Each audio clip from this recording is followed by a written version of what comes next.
Shalom Yasharallah. And all praise and glory to the Most High Power, Abraham, Isaac, and Jacob. He's worthy to be praised for everything. I say, Allah Yah to his glorious and holy name.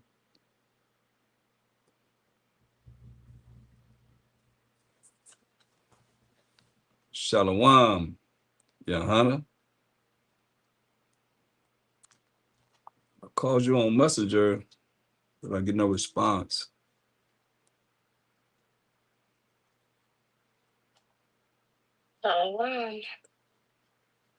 Shalom, I'm on live at this moment. Shalom, welcome. Giving all praise and glory to the Most High, about Shama Mashak Yahushai. Just waiting to see if some more people come in. We're still dealing with lies and deceits. I'm on two social media fronts, so okay. All right, I'll look for your call, Yana. Hope all is well. We're still looking at man, how we've been lied to and how people they hold themselves unaccountable for the things that the lies they have done and lies they continue to hold on to, especially through white supremacy. You can't deny it. It cannot be denied. I mean,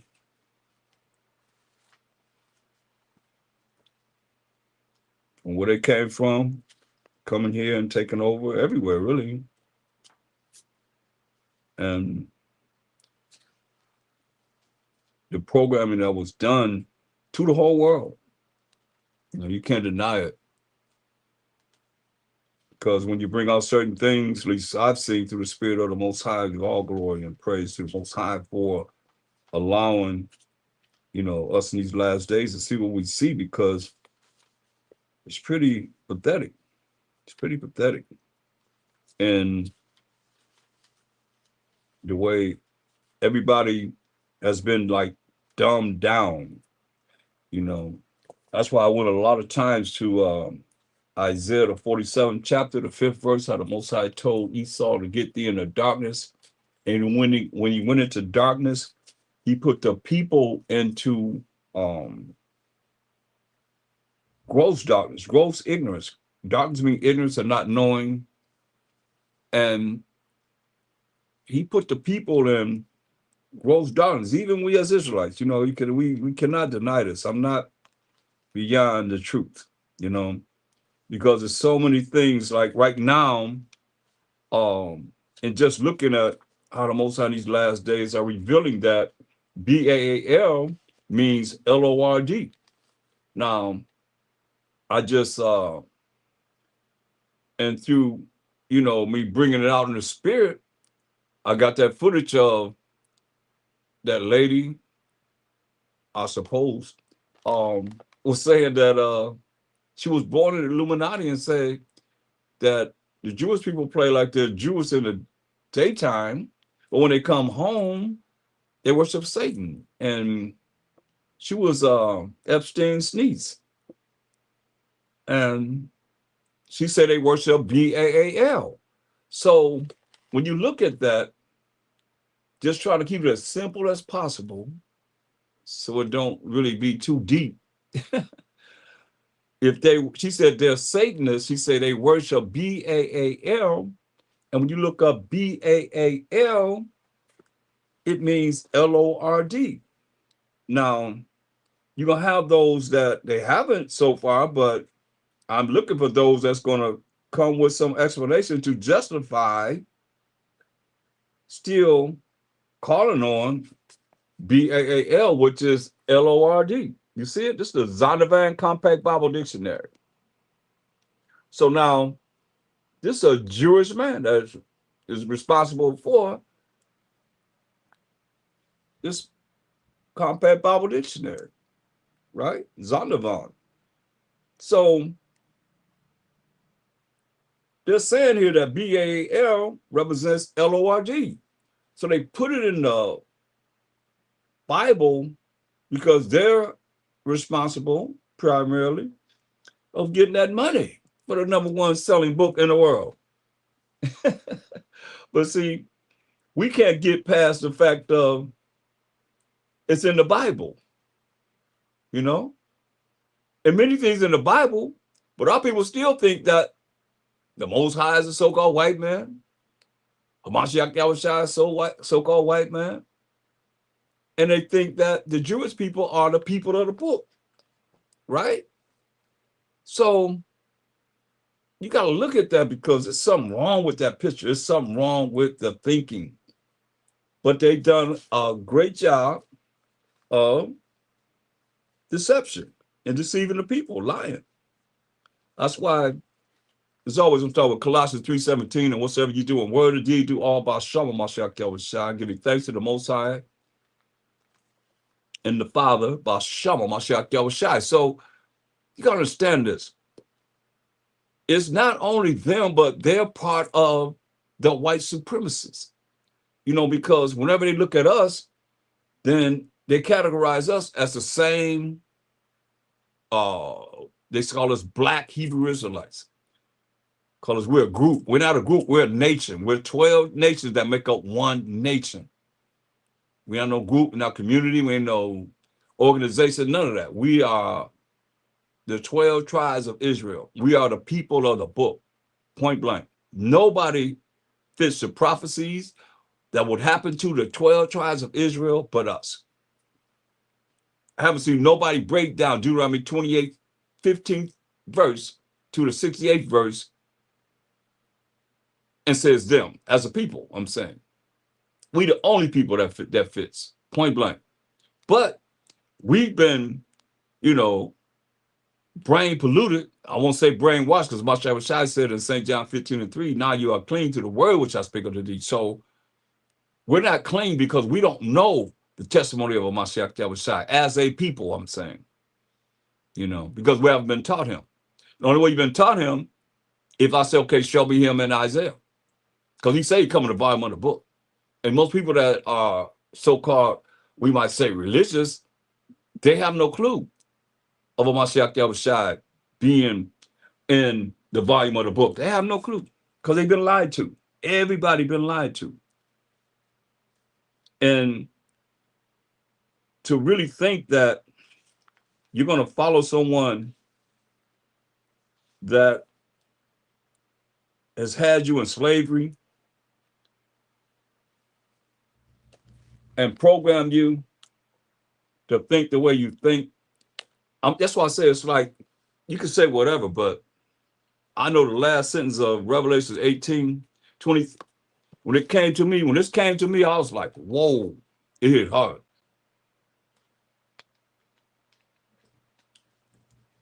Because I've heard our people say it, that they don't want to go to heaven unless the white man going. I've never heard a white person say that concerning we as a people. They don't go to heaven and we can't go. Find that for me. And I'm just keeping it real. I'm very experienced. This is what I do. I've been doing it. So it's not something that, I have so many stories, but I never heard that, Have you? You've heard a white person say they don't want to go to heaven and we can't go. But we'll say it in a minute. We don't want to go to heaven unless the white people can go. Or they always come up and say, what about the white people? What about everybody else? That's my question. What about everybody else? You got to understand the brain polluting that has been done to us. That's why you're a bunch of robots and robotees, period. Spiritual puppets. What else can I say? Hypnotized. Yeah, that's what we got to do with this deception that's been put upon this earth. Bewitched in naughtiness, because it's not the truth. And your brain is polluted. Come on, man. Our people, they don't like, a lot of you probably didn't like school, so you wasn't into really, really learning. So if you wasn't into really learning, then coming into the truth could be something that could be too much learning. You got to learn this, you got to learn that, you got to learn this, learn that. And that's what it's about. Because we've been destroyed for what? Lack of knowledge. And knowledge is nothing but gathering information. We don't even want to take the time to gather that. We didn't gather the information year in and year out. Today I gathered information. Today I seen something new. Every day you can see something. You can learn something. But our people don't want to gather the information or acknowledge the information that's been gathered for years. Your phone is not mute or whatever you're on. Got this other channel. Hold on.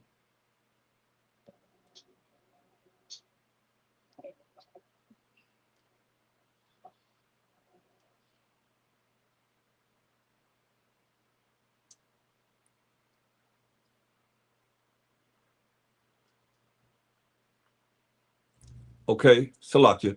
So it's very important that we see this because Revelation 18:23 says, the last sentence says, for by thy sorceries, that's witchcrafts, were all nations deceived.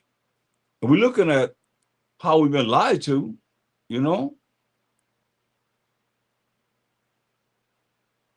everybody been lied to. Not only us, everybody been lied to. The elite, they play games with words. And they bring forth their means to be able to have you follow what it is that they have perpetrated in this Bible and in the world. History lied about that. I mean, I've been asking for years.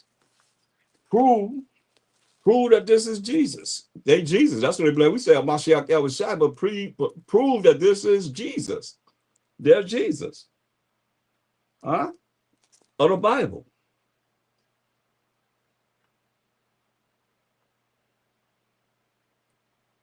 And that's Joseph and Mary. Edomites, Europeans. Prove, if you can, that this is true. This is the Last Supper. These are the men that sat with a Mashiach that was shy before he went to be crucified. These are them. Uh, I mean, that's real simple, right? Everybody's seen this picture. You're in America. If you have any kind of um, so-called Christian background or any kind of religious type of background, you done seen that picture. I don't know where you've been.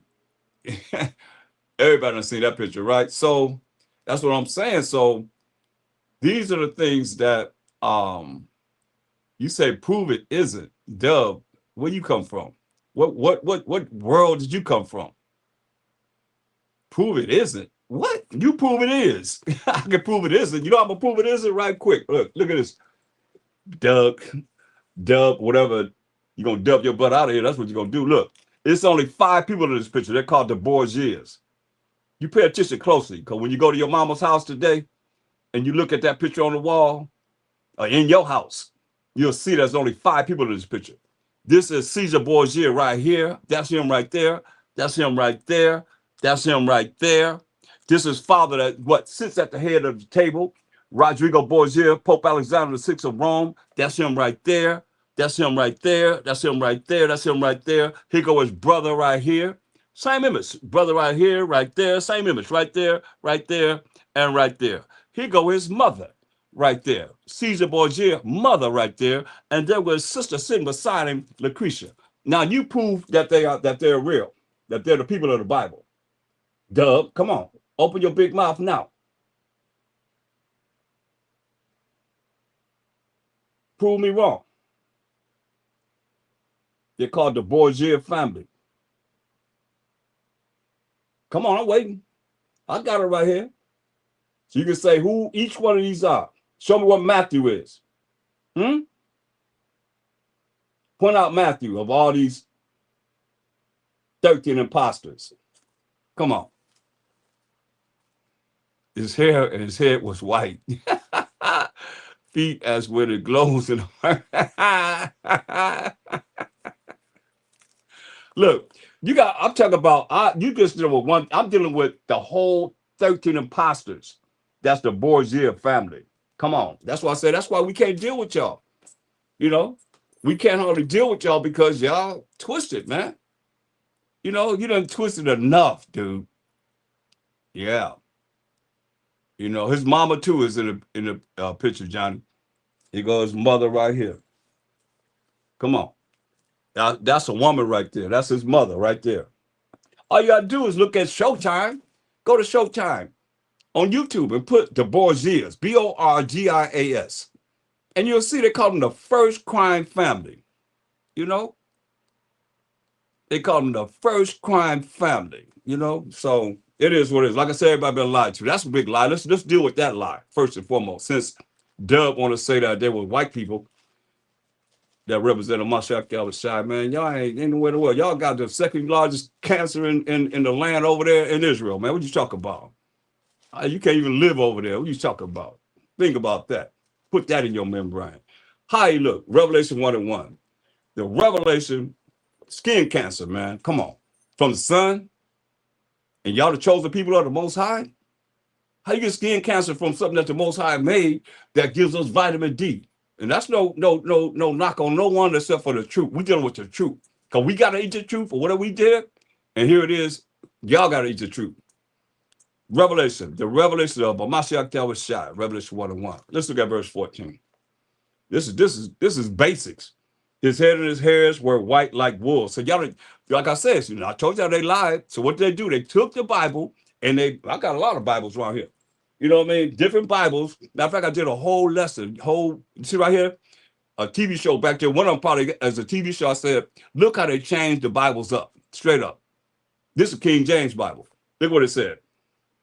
His head and his hairs were white like wool. But what did his say? What did he put up there? He put up there something glowing like the sun or something. I don't know what it said, but it didn't say white like wool, right? His head and his hairs were white like wool, as white as snow, right? Fully gray. Because you don't understand what period of time was it when John the Revelator seeing a Mashiach Yahushua, seeing this vision, if thou might say. You see? You see what I'm saying? It's like, that's gray hair, man. Wool hair is nappy hair. Okay. Verse 15 says, and his feet, the feet, the same color as your whole body, right? His feet, like a defined brass, which is derivative of brown, as if they burn in a furnace, man. You burn anything in a furnace, what color is going to turn? White? Red? Like you? What color is going to turn? Hmm? Anyway, can grow dreadlock. You don't have woolly hair. You can grow dreadlock all you want to. You're going to have woolly hair. And when you take them dreadlocks out and let your hair be natural like it is, it's going to be back to stringy like dog hair or goat hair. Straight up. It ain't going to be nappy. It ain't going to be like wool. That's for sure. And his feet like a fine brass. That's a given of a brown as if they burn in a furnace, man. Come on. That's real. Daniel's seen him too.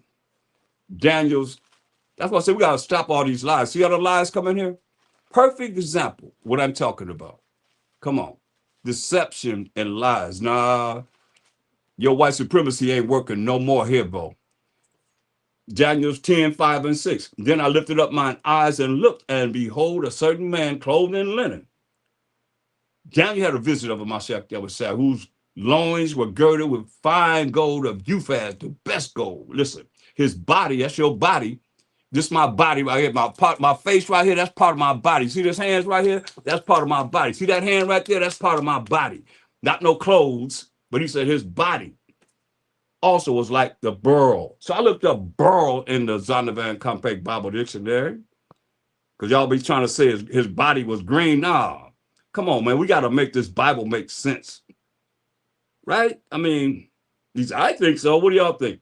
I think we need to read this Bible, and it's got to make sense. You can't just go off of what somebody's saying. I looked at it, it said Beryl. It says brown. That fits the description of beryl from what we just read in Revelation 1 and 14 and 15, right? Beryl, it says brown. You see right there? Brown. So that makes sense. His body also was like the beryl, brown. And his face has the appearance of lightning, for all the knowledge, wisdom, understanding that's illuminated from his face as he's seen him. He said his eyes as the lamps of fire, and his arms and his feet. So Daniel was seeing his arms and his feet. His arms and his feet. Like what? Like in color. So color is in the Bible, Doug. Like in color to polished brass. What did your Bible say? Daniel 10, 5 and 6. His arms and his feet like in color. They take color out? I want to say everybody been lied to. Like in color to polished brass. But we know that polished brass like get burned in a furnace from what Revelation 1 and 15 said. You can understand through the precepts. And the voice of his words like the voice of a multitude, had a strong voice. He went out to the sea and talked to people on the shoreline. Come on, man. This little wimpy, where he at? This little wimpy sucker, he ain't doing nothing. Come on, what are you talking about, man? Get out of here. That's what I say. They don't know him myself the other side. They're not known by him, don't know him at all, man. Like I say, if you believe in him, he said this in all praise the Most High. In Hebrews 10 and 7, what did he say? He said, then said I, lo, I come in the volume of the book. It is written to me to do thy will, O Most High. You understand? He come in the volume of the book to do the will of the Most High. People don't know him. That's why everybody been lied to. That's why it says, let me go with what I was dealing with. Because you fit right into what I was getting ready to deal with anyway. You just brought my spirit into what I want to deal with anyway. Psalms 50 and 16. It say, but unto the wicked, you understand? It says, but unto the wicked. Okay, the light, I skipped over the face of lightning. I ain't skipped over nothing. I was dealing with his color. You want to know what his face like on the lightning is talking about? Moving like lightning? Let me show you what that means. You show me what it means. Give me a scripture to back up what it means. And I'll have a scripture. You have a scripture. Okay? Give me a scripture, Doug. Because you come here to be a scoffer, so I'm going to make you work. You ain't making me work, because all y'all do is run y'all mouth and just say, you skip over this, you ain't do this, you ain't do that. Well, you do something. Show me what his face like on the lightning means. I'm waiting.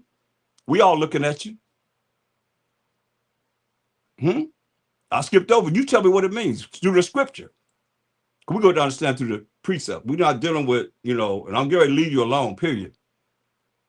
Because you are not dealing with this Bible and what it's really talking about. I don't have no time to waste, people want to learn. I'm waiting on the scripture to show me what it means. Since it says that, because you got to understand through the precept. Precept upon precept, precept upon precept, line upon line, here a little and there a little. We talking about what you just said. But the texture of his hair was like wool. Duh. You didn't read that? They took that out of your Bible, right? To keep you in fantasy land. That's the problem. I'm telling y'all, perfect example. We have it right here. Dub is dubbed out. They done dubbed him in, and we're going to dub him out. You're going to be you dubbed in now because I'm allowing you to be in, but you're going to be dubbed out. You know what I mean? Because they ain't talking about no dreadlocks. Y'all still, when you start your dreadlocks and you got stringy, doggy coat hair, it's gonna be just like it is. And when you take them dreadlocks, that doggy straight goat hair out from being a dreadlock, it go back to what? Do it go back to nappy hair? Do it start with nappy hair to have dreadlocks? No, that's hair of wool, man. What you talking about? Anyway, I'm waiting on I skipped over the lightning, his face like the lightning. What's that mean? Give me the scripture. And after that, if you can't really answer this, shut up. And I'm going to just go ahead on and deal with the scripture. You can learn something. I'm not going to be dealing with you, answering you, because that's all y'all do. Y'all come to do this.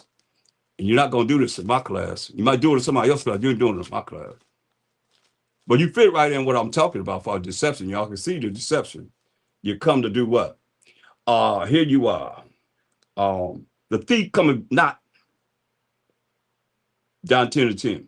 The thief cometh not but for to steal your mind away from this truth, and to kill your spirit so you won't be able to understand the truth, and to destroy your mind for lack of knowledge. So you won't have the knowledge that we have now.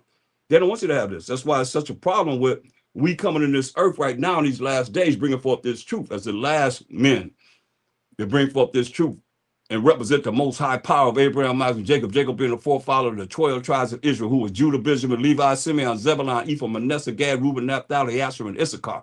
How do you fit within those 12 tribes? Moses said he only know Israel. He don't know nobody else. All nations before him are as nothing and less than nothing and be like in a spittle, he said. In 2 Ezra 6:54 down. Now what? He said, the thief cometh not, but for to steal and to kill and destroy. I am come that they might have life. You listen to what Amashai Shai going to tell you through the volume of the book, like he just said, he come in the volume of the book to do the will of the Most High, and that they might have it up more abundantly. Yes, that's what we're going to have, y'all. So this is the lightning right here. This face illuminating like lightning.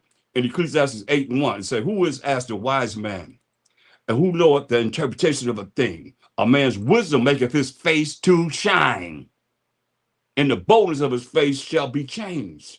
So a lot of people, they can't handle really dealing with how it is to be in the truth and how you got to be, because they tell you, man, I mean, you got to be like this world want a man to be gentle, a Gentile man. He wants you to be all weakened. That's why they cut off your beard, cut off your mustache, look like a woman. And that's the way the world is trained. While you come in the truth, you got to learn a different way, man. That's why I said in Isaiah 58:1, cry aloud, spare not. See, cry loud, spare not, lift up that voice like a trumpet. I mean, you're going to talk loud and show my people their transgression and the house of Jacob their sins.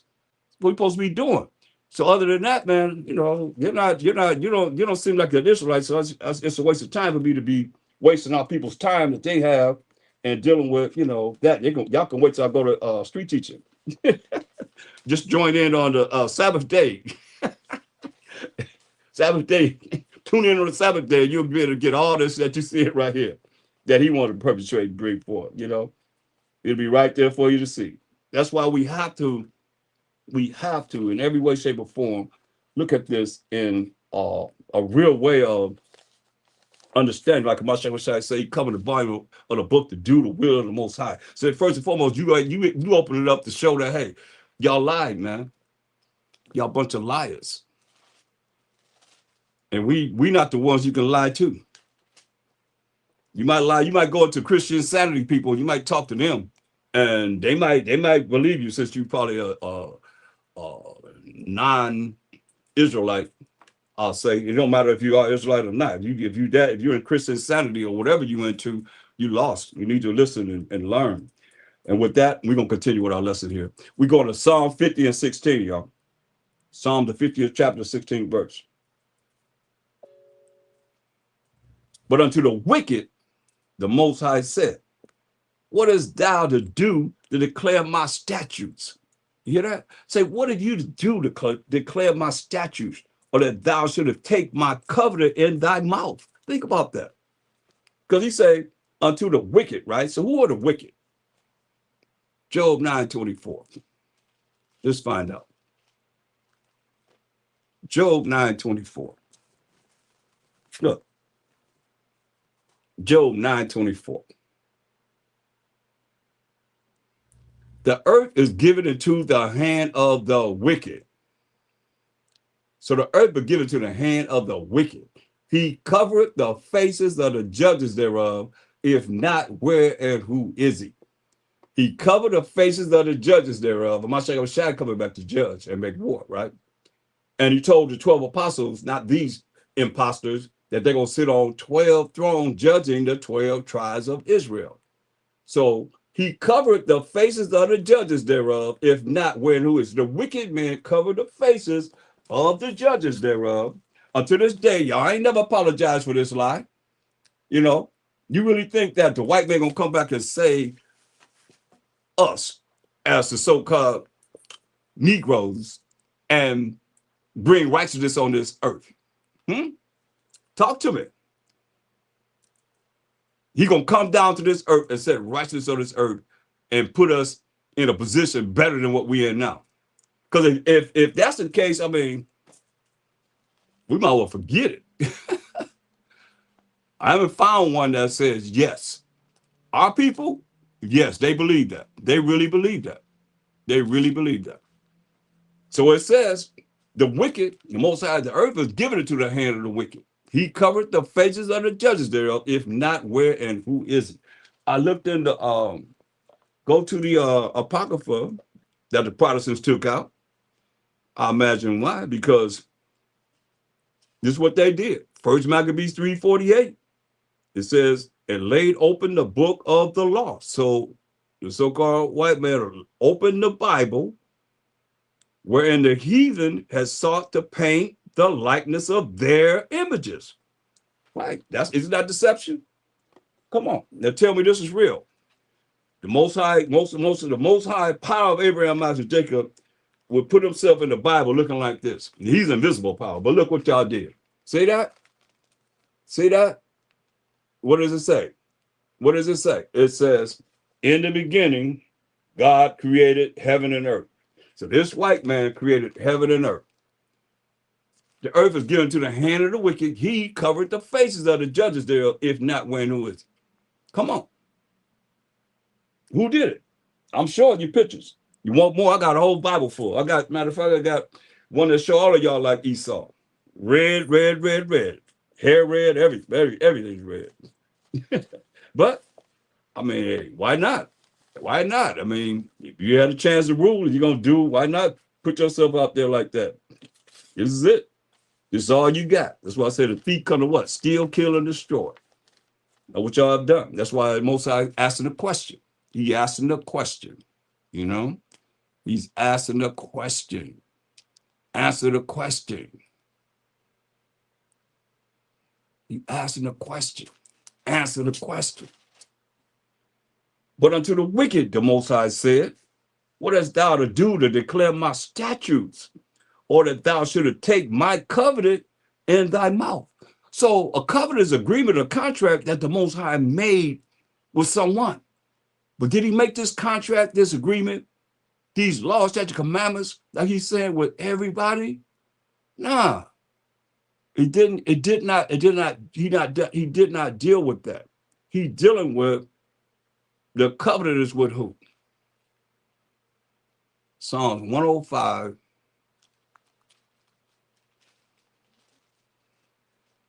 8 through 10. This is the covenant right here. That's what he's saying. What do you mean to take my covenant, even this Bible? Like I said, they opened up the book, whereas they painted the likeness of their images. You see? It says, Psalms 105 and 8. Can I get a one if everybody can understand me? Or am I stuttering to everybody that's listening to me right now?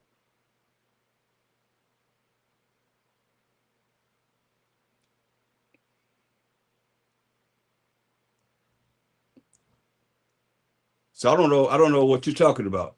Psalms 105 and 8. Who's the covenant with? That's why I said we got to leave you alone, man. He have remembered his covenant, which is a contract of agreement forever. The word which he commanded to 1,000 generations. This is a covenant right here that the Most High made with someone. Let's see who he made it with. Which covenant, contract of agreement he made with Abraham, and his oath unto Isaac, and confirmed the same unto Jacob for a law, and to Israel, that's the Israelites, the 12 tribes of Israel, for an everlasting covenant. Now, where do anyone else fit into that covenant that he made with Abraham, who had a son named Isaac? But remember, Abraham had Ishmael before he had Isaac. He didn't choose Ishmael. He chose Isaac. And Isaac had Esau and Jacob, but the Most High didn't choose Esau. He chose Jacob. That's why it said. Now that we know that covenant was made with who? Abraham, to Isaac, to Jacob, to the Israelites, period. That's why it say, Psalm 50 and 16. Answer the question. But unto the wicked, the Most High said, what hast thou to do to declare my statutes, or that thou shouldst take my covenant in thy mouth, seeing thou hateth instruction, and cast my words behind thee. They hated instruction, therefore, Proverbs 1 and 7, they don't fear the Most High. They say they the Most High. Who is it that apologized for saying that the so-called white man is the Most High? Well, y'all seen that on TVN? Where y'all seen that at? Where y'all see the apology for the fact that we bringing it out over and over and over again? Mashiach Shai is a so-called very, very dark-skinned man. But yet still, they dealing with, nobody apologizing for saying he looked like this. That's you think you gonna make it to the kingdom? And y'all gonna die with this lie? You're not gonna say it's not true? Come on, man. This man named is Caesar Borgia, man. He had sex with Michelangelo, Leonardo da Vinci, you name them, whoever was available. You know how they do it. Come on. And y'all not gonna apologize for this lie? Until this day? That's why Proverbs 1 and 7 says what? The fear of the Most High, to be afraid, to be scared of my power, Abraham, Isaac, and Jacob, is the beginning of knowledge. But what did the wicked do? Seeing thou hateth instruction, right? So the fear of the Most High, Proverbs 1 and 7, is the beginning of knowledge. But fools, he called you a fool, despise wisdom and what? And instruction. You can't tell them nothing. So they're a fool. They despise wisdom, which is the proper application of knowledge and instruction. You can't tell them nothing. That's why I say the wicked said what? Psalm 50 and 17, seeing thou hateth instruction, because you don't fear the Most High. Y'all say y'all the Most High. Y'all say Mashiach Yahushua. I got the picture to prove it. And cast my words behind thee. Y'all just talk. They just run their mouth and talk. As you see, when I saw a thief, then thou consented with them. You hear that? When you saw them, like the first thieves that came over, we just use this Western Hemisphere. When they first seen the first thieves that came over here and started taking the land here, they told the rest of them Europeans, come on over here and just take the land. That's what they did. They come on over here and get your plot right here. Get your plot right there. When I saw a thief, thou consider with him, and has been partakers with adulterers. You understand? Thou givest thy mouth to evil, and thy tongue frameth deceit. Because y'all are the ones that have the power to print all these Bibles and to mislead people. and to lie to people. Remember, they deceive all the nations through their what? Sorceries. But see, that could be right over somebody's head because it ain't something that's talking to building you up. See, Israel, y'all like something that's gonna make you feel good. Go to church, go back to church and get that. This ain't nothing. When I read the Bible, I ain't seeing nothing that's making me feel good. Knowing the condition that our people are in and things that how we've been destroyed for a lack of knowledge, not even knowing anything. I don't feel good about that. When thou sawest a thief, then thou consented with him, and hast been partaker with adulterers. Thou givest thy mouth to evil, and thy tongue frame of deceit. But you in order. You in order to be in evil. Doing the evil because the Most High made you that way. You can't help it. That's why I tell you in Proverbs 16:4, for the Most High have made all things for himself. Yeah, even the wicked that we're talking about for the day of evil. So they in order. We out of order. Until we come back to the law, statutes, commandments of the Most High and fearing the Most High, and doing what he say do, having faith in him all the way to the kingdom, humbling ourselves before the Most High. Hear what he said? The Most High made all things for himself. Yeah, even the wicked for the day of evil. And that's what we're in. We're in the day of evil. They ruling. Most says he allowed the evil to rule for the last time on this earth, man. That's why I look. Psalms 50:19, thou givest thy mouth to evil. He made y'all to be the evil. That's why, look. All praise to the Most High. Glory and praise his holy name. Nothing that we could do about it. Look at Romans, the 9th chapter. Let's start at verse 6. It says, not as though the word of the Most High have taken none effect, for they are not all Israel which are of Israel. Even amongst us, right? You got tares among us. You got those that's not going to endure to the end. Those are just coming in, learn a little bit of something. You got spies. You got all kind of madness. Everybody's not Israel. Who's going to endure to the end as an Israelite and continue to do this work? It say, neither because they are the seed of Abraham are they all children. You hear that? Neither because they are the seed of Abraham are they all children. Because y'all be saying, I'm the seed of Abraham. They would say that back in the time of Mashah Shai lived. They always say, I'm the seed of Abraham. You hear what he said? Neither because they are of the seed of Abraham are they all children. But in Isaac, you hear that? In Isaac shall thy seed be called, right? So now you done canceled out Ishmael. Straight up, that canceled out Ishmael because Abraham had Ishmael before he had Isaac, right? But he let you know Isaac, from Abraham to Isaac, okay? That is, they which are the children of the flesh, these are not the children of the Most High, but the children of the promise are counted for the seed. Who's children of the promise? Come up to verse 4. Who are Israelites? You hear that? You hear that out there? It says, who are Israelites? To whom pertaineth the adoption and the glory and the covenants and the giving of the law and the service of the Most High and the promises. Who they to? Who the promises to? Who are Israelites. See that? So now when you look at, it's telling you, verse 8, that is, they which are the children of the flesh, these are not the children of the Most High, but the children of the promise are counted for the seed, who are Israelites. Verse 4, right? For this is the word of promise. At this time will I come, and Sarah shall have a son. And not only this, but when Rebekah also had conceived by one, even by our father Isaac, going from Abraham to Isaac, here he is. Isaac, right? Verse 11, for the children being not yet born, neither having done any good or evil. Remember, the Most High made all things for himself. Yeah, even the wicked for the day of evil. She say, for the children being not yet born, neither having done any good or evil, that the purpose of the Most High, according to election, might stand. We know what the purpose of the Most High was for the wicked, right? He said he made the wicked for the day of evil. But the children being not yet born, they ain't did anything in the womb, did they? No. Neither haven't done any good or evil, that the purpose of the Most High, according to election, might stand that we just read.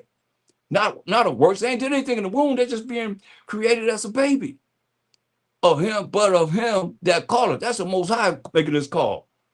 It was said unto her, the elder, the first baby to come out, it was twins, shall serve the younger. As it is written, Jacob have I loved, but Esau have I hated. You got to eat that. He said, but Esau have I hated. But he said he loved Jacob. He said, what shall we say then? What you got to say now? Is there unrighteousness with the Most High? Most High forbid. For he said to Moses, I will have mercy on whom I will have mercy. And I will have compassion on whom I will have compassion. Make him have compassion or mercy on whoever it is that you think he's supposed to have it on. Talk to me. You heard what he said. He said, I will have mercy on whom I will have mercy on. I'm going to have compassion on whom I'm going to have compassion on. So then it is not of him that willeth, because you want this, nor of him that runneth, but the Most High that showeth mercy. He said, last I read in Isaiah 14, he said, he said, Most High going to have mercy on Jacob and yet choose Israel and set them in their own land. Straight up. Got mercy on the Israelites. But the scripture said unto Pharaoh, that's all I wanted that, but that's enough. Look at it. Go back to Psalm 50. Deceitful people. This is what it says. 19.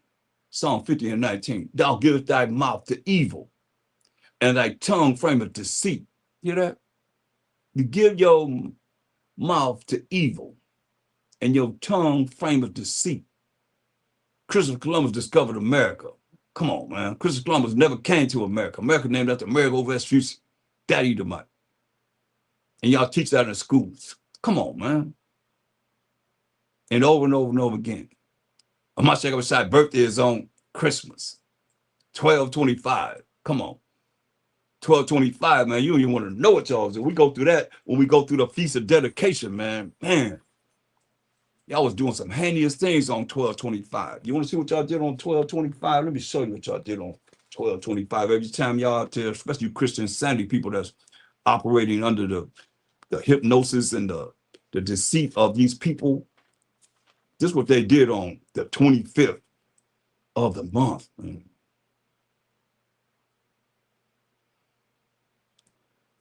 We're going to look at First Maccabees 1. So I took it out of the Bible. The apostles took it out of the Bible. First Maccabees, the first chapter. We're dealing with deceit, y'all. And we're dealing with all the things that, you know, have taken our minds and put it into this obscurity of ignorance. For real, for real. Now, this is what they did on the 25th. And just what y'all celebrating. Just remember, whenever you celebrating your Christmas this year coming up, this is what you're dealing with. And First Maccabees, this is a Greek empire. The first empire of the so-called white man. This is what they did. So you understand. And never forget. Verse 59. First Maccabees 1 and 59. Now the 25th day of the month, they did sacrifice upon the idol altar, which was upon the altar of the Most High that they defiled. At which time, according to the commandment, they put to death certain women. So you women, when you celebrating Christmas, remember this. They put to death certain women, your ancestors, that had caused their children to be circumcised. This is what they did. And they hang the infants, the babies about their necks. That's what you see on them Christmas trees. Them bulbs, that's what that represents. Come on. Talk to me. And they hanged the infants, the babies about their necks and rifled their houses and slew them that had circumcised them. Howbeit many in Israel were fully resolved and confirmed in themselves not to eat any unclean thing. Wherefore they chose rather to die, that they might not be defiled with meats, and that they might not profane, that means make profane the holy covenant, make the holy covenant unholy. So then they died, and there was very great wrath upon Israel. You see that? That's your 25th day of the month. That's what they did. Tell you in verse 45, it says, this wicked king Antiochus Epiphanes, this so-called white king, or Edomite king. Verse 41, for the king had sent letters by messengers to Jerusalem and the cities of Judah, that they should follow the strange laws of the land, and forbid burnt offerings and sacrifice and drink offerings in the temple, and that they should profane the Sabbaths and festival days. You hear that? That profane make him unholy and pollute the sanctuary and holy people. We the people, we the Israelites, set up altars of groves and chapels of idols and sacrifice swine's flesh, pig's flesh. We ain't supposed to touch a dead pig carcass. The Most High told us in Leviticus 11, chapter the 7th and 8th verse. There's more to eat it, but sacrifice swine's flesh and unclean beasts. Hear that?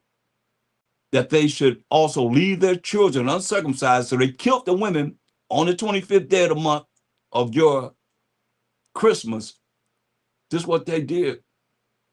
This is what they did to the women, and they hung the babies. They took the babies and they put them on them trees. Like y'all got them bulbs on the trees. And in Target, man, I remember going to Target and I seen the babies' faces on. They had faces on them trees, man. And I'm looking at what it says. I know what it says. I know what they do. And they put it in their face, but you don't know nothing about it. Y'all just take them dang on silhouettes, whatever they got to put it on your trees, man. Faces are all going around it and so forth. It's crazy, man. That they should also leave their children uncircumcised and make their souls abominable with all manner of uncleanness and profanation, to the end they might forget the law. Isn't that what they tell us now? We're not under the law. That they might forget the law. That's what this is all about, y'all. That's what this deceit is all about. That we might forget the law that the Most High gave to who? Abraham, to Isaac, to Jacob, to the 12 tribes of Israel. Come on. All this is done that you see in this world, it always come back to us. Why? Because they want us to forget the law and change all the ordinances. Listen, whosoever would not do according to the commandment of the king, he said he should die. Put him to death. Straight up. But we deal with this every feast of dedication. And the Mashiach Messiah, he dealt with it too. How about that? And that's a day that we say we gonna honor and getting the victory of our enemies, get our temple back. Going back to the wicked. Psalms 50 and 20. Thou sittest and speakest against thy brother. Hear that? Think about that. It say, thou sittest and speakest against thy brother. We got to go back to, well, we just read about it in Romans, right? Jacob and Esau. Genesis 25:25. Well, just in case some of you didn't know, we're going to read it the whole from 19 so you know the whole story and we'll deal with it. Genesis 25 and 19. And these are the generation of Isaac, Abraham's son. Abraham begot Isaac. This we just read in Romans 9 chapter. That's why I say you got to know that these post-up preachers are not teaching the truth, because you're not dealing with the Old Testament. That's all they had to go by was the Old Testament. This right here. And these are the generations of Isaac, Abraham's son. Like we just read in Romans 9 chapter. Abraham begot Isaac, right? And Isaac was 40 years old when he took Rebekah to wife, the daughter of Bethuel the Syrian of Padanaram. So we come from a brother like myself and a Syrian woman, the sister to Laban the Syrian. So we come from the Syrians, that's our mother and a brother. It says, and Isaac retreated the Most High for his wife because she was barren. She didn't have any children. She hadn't got pregnant. The Most High was entreated of him, and Rebekah, his wife, conceived. She got pregnant. And the children struggled together within her. And she said, if it be so, why am I thus? They fighting inside the womb, right?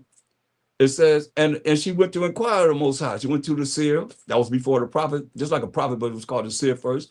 And Most High said unto her, 2 nations are in thy womb, and 2 manner of people, that's different type of people, shall be separated from thy bowels. And the one people shall be stronger than the other people, and the other shall serve the younger. So the first baby to come out gonna be a servant to the next baby to come out. And when her day is to be delivered, were fulfilled, behold, there were twins in her womb, right? So they're twins, they're brothers. And the first came out red, all over like a hairy garment. So it came out red, all over like a hairy garment, all hairy, real hairy all over his body. And they called his name Esau, right? Remember, the first going to be a servant to the next baby. What did it say? And after that came his brother out. So brother out. So Esau is the brother of this next baby that came out. He's a twin brother. And after that came his brother out, and his hand took hold on Esau's heel. They fighting in the womb. He had hold to his heel when he's coming out of the womb. And his name was called Jacob. Let's see this describe Jacob. They don't. And Isaac was 80 years old when she bare them. That score is 20 years old. So 20 years later, he had Esau and Jacob, right? So let you know. You got to know this Bible. That's what it's talking about in Romans, the 9th chapter. We just read about it. Going back to that story. So now here we are in the story again in Psalms 50th chapter, verse 20. Thou sittest and speakest against thy brother. Come on. The wicked is Esau. It's telling you sitting and you speaking against your brother, Jacob, whose name was changed to Israel. Thou slanderest thine own mother's son. Hear that? They slandering us. These things hast thou done. Calling us all kind of names. That's why, look, even in the end, look, when salvation come on the end, let me show you something that I know most don't even consider, but I want you to consider this, because let me show you the future, what they're going to say. Wisdom of Solomon 5:1. Then shall a righteous man stand in great boldness in the face of such a affliction and made no account of his labors. When they see it, they shall be troubled with terrible fear and shall be amazed at the straightness of his salvation, right? So far beyond all they look for, right? So we're going to say, what they're going to say? And they repenting and groaning for anguish of spirit shall say within themselves. Look what they're going to say. This was he whom we had sometimes in derision and a proverb of reproach, a proverb of disgrace, calling us all kind of names. So what did it say? These things I was done, I have kept silent, Most High said. What did it say? Verse 20, of Psalms 50th chapter. Thou sittest and speakest against thy brother. Thou slanderest thine own mother's son, right? Look how they slander us. Look at what they're saying. This is the future. So they doing it from the time that we live in now to the time that salvation come on this earth. That's what they're going to say. It's all here. The past, the present, the future, whatever you want to know, it's all here. That's what they're going to say. They're going to be amazed at the straightness of our salvation, right? They're going to do what they're going to say. In Wisdom of Solomon 5:3. And they repenting and groaning for anguish of spirit shall say within themselves, this was he, whom we had sometimes in derision and a proverb of reproach. We fools account this life madness, and its end to be without honor. How was he numbered among the children of the Most High? And his lot is among the saints. They screaming it. Therefore have we erred from the way of truth. And we know, class, we know what the truth is. Psalm 119, 142. That righteousness is an everlasting righteousness, and thy law is the truth, right? It says, how is he numbered among the children of the Most High? And his lot is among the saints. Therefore have we erred from the way of truth. That's the end, y'all. So you can try and teach them all you want to, this, that, or third, whatever. They say they gonna say point blank, they erred from the way of the laws, statute, commandments of the Most High. Or tell me what religion is keeping the moral laws, the civil laws, the dietary laws, the ceremonial laws, and looking at the sacrificial laws.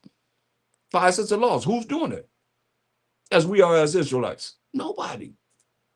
They err from the way of truth. And the light of righteousness, which is keeping of the Most High's commandments, we know that. Deuteronomy 6:25, have not shined unto us. And the sun of righteousness rose not upon us. He say, we reared ourselves in the way of wickedness and destruction. Come on, you can see it right now. Wickedness and destruction, man. That's why he said. But unto the wicked, the Most High said, what hast thou to do to declare my statutes, or that thou shouldest take my covenant in thy mouth, seeing thou hated instruction and casting my words behind thee? Look, it's telling you. They're going to say, verse 7, When salvation is coming on this earth, we weird ourselves in the way of wickedness and destruction. Yeah, we have gone through deserts where there lay no way, but as for the way of the Most High and the Mashiach Yahushua, we have not known it. Come on. Can't get no clearer than that. Y'all can follow them if you want to. That's why Most High is telling you. Psalm 50 and 21. These things have thou done. And I kept silent, Most High said. Thou thought that I was altogether such as one as thyself. Come on. You can't get no clearer than this. Y'all thought that I was one just like you. Here it is right here. There it is right there. You can't deny this, making me something different. There it is right there. In the beginning, God created heaven and earth. What it say? You seen it. We seen it today in the class. They'll come here talking about he was a so-called white man. I just showed you that's what they believe. He said, these things hast thou done, Psalm 50 and 21, and I kept silent. Most I said, I ain't say nothing.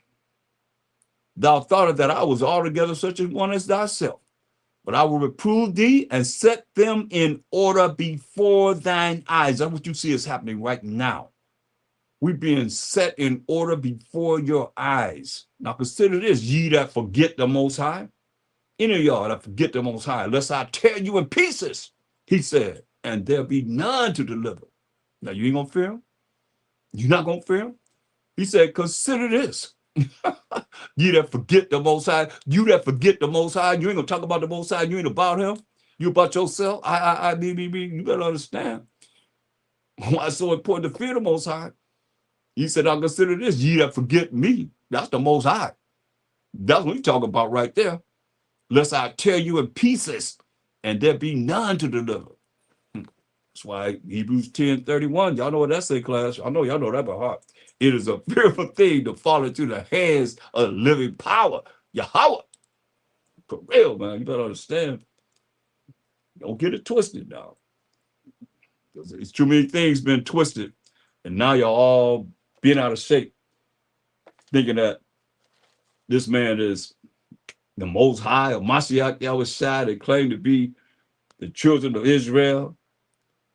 It's too much, man. It's too many things that you look at that is in this earth that's so out of order, man. Look. Psalms 35. And we can go on and on and on with this, man.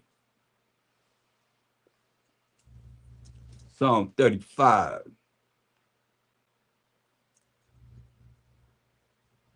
I did a whole breakdown on this chapter. Plead my cause, O Most High, with them that strive with me. Fight against them that fight against me. Take hold of shield and buckler and stand up for mine help. Draw also the spear and stop the way against them that persecute me. Say unto my soul, I am thy salvation. Let them be confounded, confused, and put to shame that seek after my soul. Let them be turned back and brought to confusion that divides my hurt. Let them be as chaff. That's the part of the wheat that just thrown away, blown away, disregarded before the wind. And let the angel of the Most High chase them. Let their way be dark and slippery. And let the angel of the Most High to persecute them. For without cause have they hid for me their net in the pit, which without cause have they digged for my soul. Let destruction come upon him at unawares, and let his net that he hath hid catch himself. Into that which very destruction let him fall. For my soul shall be joyful in you, Most High, forever and ever and ever. It shall rejoice in his salvation that we just read about. We just read about. Oh, yeah. Timothy verse 20. For they speak not peace, but they devise deceitful matters against them that are quiet in the land. What do? We do nothing. I mean, they came here, we showed them nothing but love. They didn't know how to survive when they came here. Show them how to survive. And what they do, they killed us.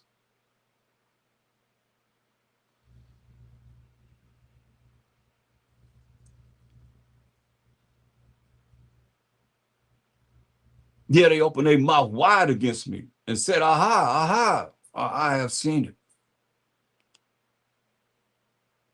This thou was seen, O Most High. Most High looking down, man.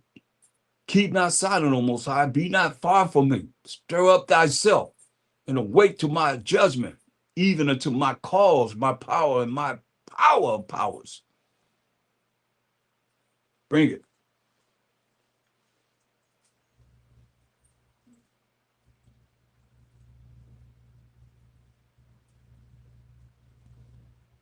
That's why you gotta look at this for what it is, man. I mean,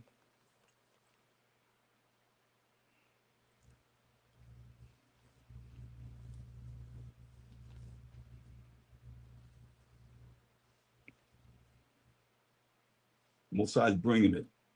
See, people don't recognize it because they're not in the spirit with him. They don't fear him. They don't talk about him.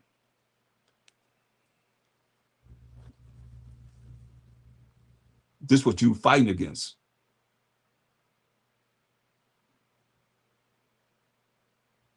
Ecclesiastes 39:28. There'll be spirits. These are angels. Remember, it said the angel of the Most High, what he said? He let the angel of the Most High chase them. Let the angel of the Most High persecute them. There'll be spirits. These are angels. When you read Psalms 104:4, you make of his spirits angels, his angel spirits, his ministers of flaming fire. There'll be spirits or angels that are created for vengeance, which in their fury lay on sore strokes. In the time of destruction, they pour out their force and appease the wrath of him that made them. That's the Most High. They're going to appease the wrath of the Most High. What are they? Fire and hell. Fight these angels. That's what you got to fight against. Fire and hell and famine and death. All these were created for vengeance. Teeth of wild beasts and scorpions, serpents, and the sword punishing the wicked to destruction. They shall rejoice in his commandment. You hear that? They're going to be happy to do the will of the Most High's commandment. And they shall be ready upon earth. They're right here where I'm at right now.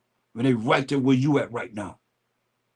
They shall be ready upon earth when need is. And when their time has come, they shall not, I repeat, they shall not, I'll repeat one more time, they shall not transgress his word. They're going to do exactly what he say to. Psalms 103:20. Psalms 103:20. So there's a payment. There's a payback. Y'all play if you don't play around if you want to. Bless the Most High. Ye his angels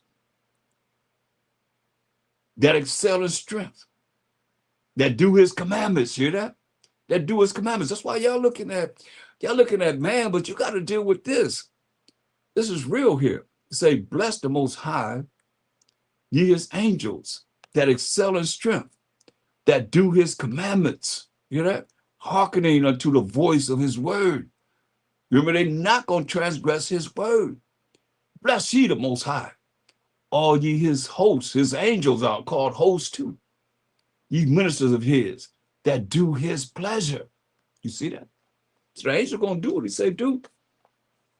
You ready for them? That's who you got to deal with. The angels. That's why it's very important that, when you got to look at these lies that's been taught, man.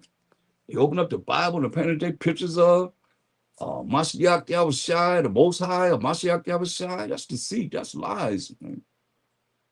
That's why when you look at Mashiach Yahushai, they also say in Christian sanity that the Most High and the Mashiach Yahushai are the same entity. They're not the same entity. Look at John 1:1.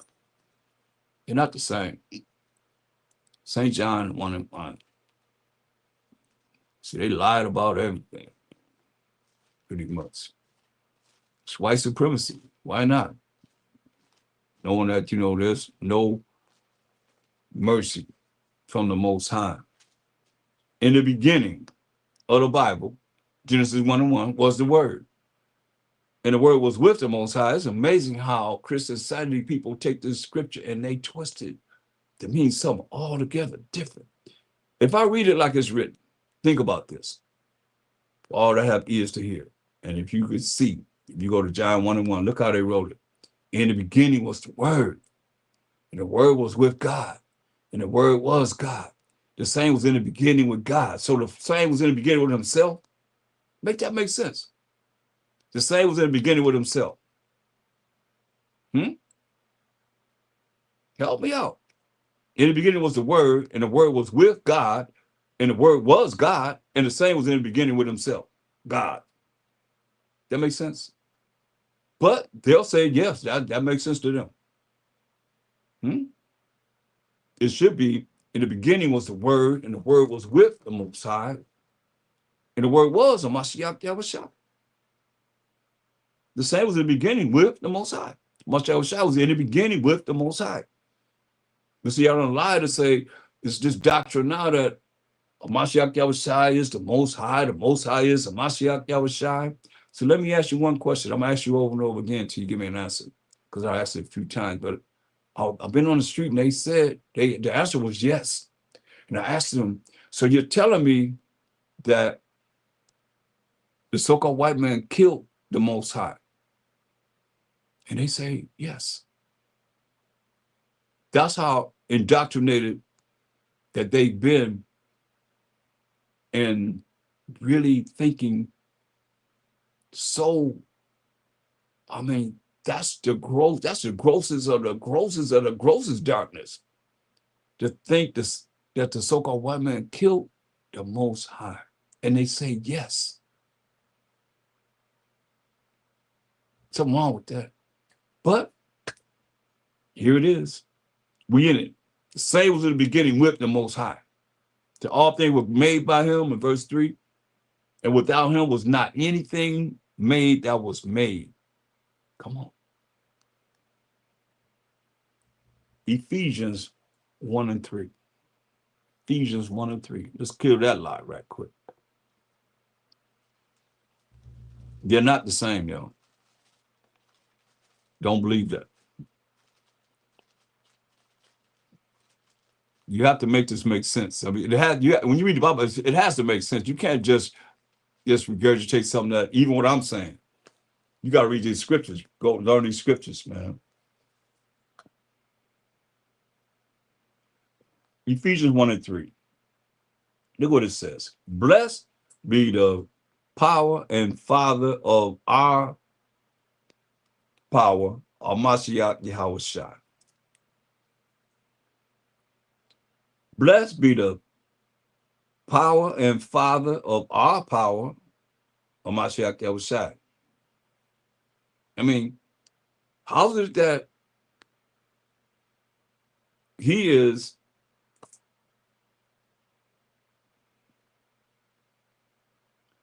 the power of Mashiach Yahushua if he is himself the Most High? Blessed be the power and Father of our power, Mashiach Yahushua, because we Mashiach him. We are the anointed, and Mashiach is the Most High, who have blessed us with all spiritual blessings in heavenly places by Shem Mashiach Yahushua. You see?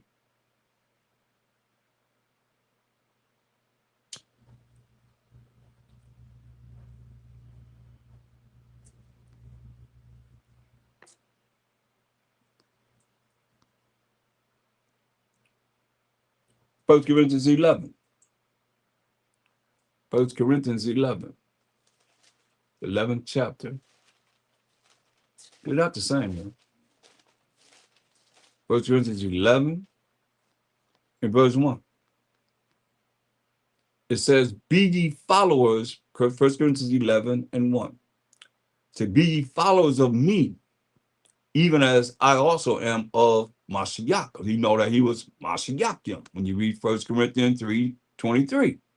And Mashiach is the Most High. That's why Mashiach said in St. John 14 and 6, I am the way to show you how to follow the commandments and the laws, that which is the truth, that's going to lead to everlasting life. You say, no man cometh to the Father but by me. You say, be ye followers of me, even as I also am of Mashiach. He understands that he's Mashiach. Now I praise you, brethren, that you remember me in all things and keep the ordinances as I delivered them to you. But I would have you know that the head of every man is a Mashiach, right? And the head of the woman is the man. And the head of Mashiach is the Most High. See that? The Most High, a Mashiach Yahushai, in man and woman, in that order. I'm just showing you that they're not the same.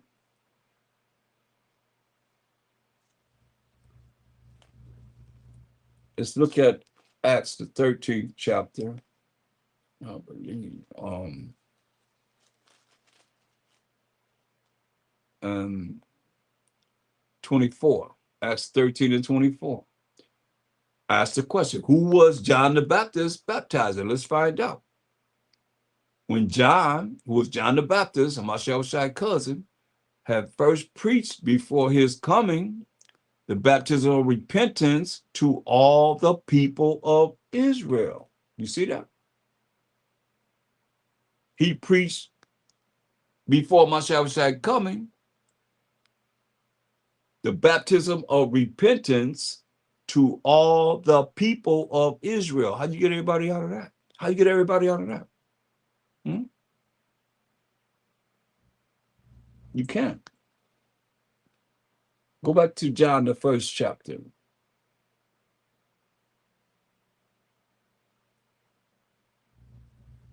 And let's read verse 22 through 24.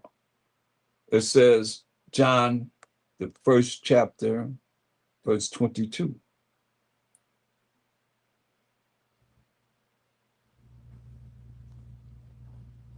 Then said they unto him, talking to John the Baptist, who art thou, that we may give an answer to them that sent us?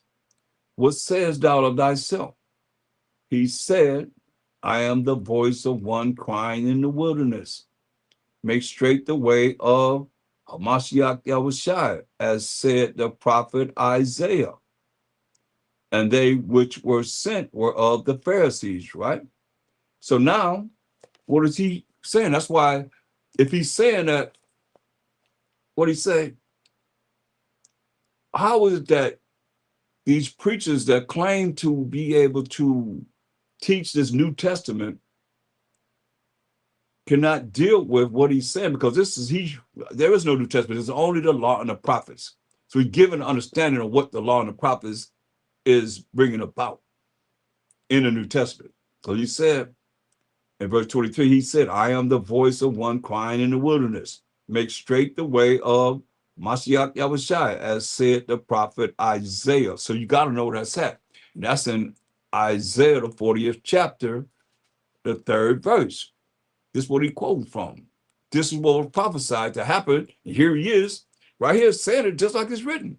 That's why I say, how you going to give man this much credit and glory? I'll wait till whatever to see a man. You don't have nothing but the Old Testament to make the New Testament. Or go through the New Testament and make the Old Testament.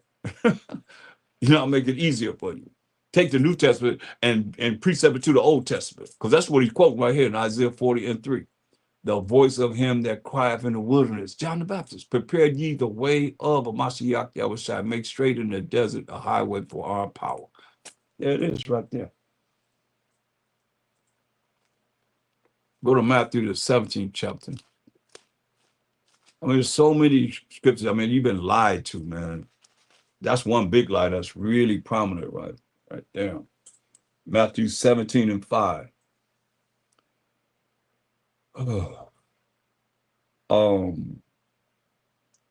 This one, Mashiach was transfigured. It says, Matthew 17 and 5, it said, while he yet spake, behold, a bright cloud overshadowed them. And behold, a voice out of the cloud which said, this is my beloved son. A voice out of the cloud which said, this is my beloved son, in whom I am well pleased. Hear ye him. Right? Hear ye him. He said, this is my beloved son. He didn't say that this is me. He didn't say nothing about this is me. He said, this is my beloved son. Let's see. That's why I look at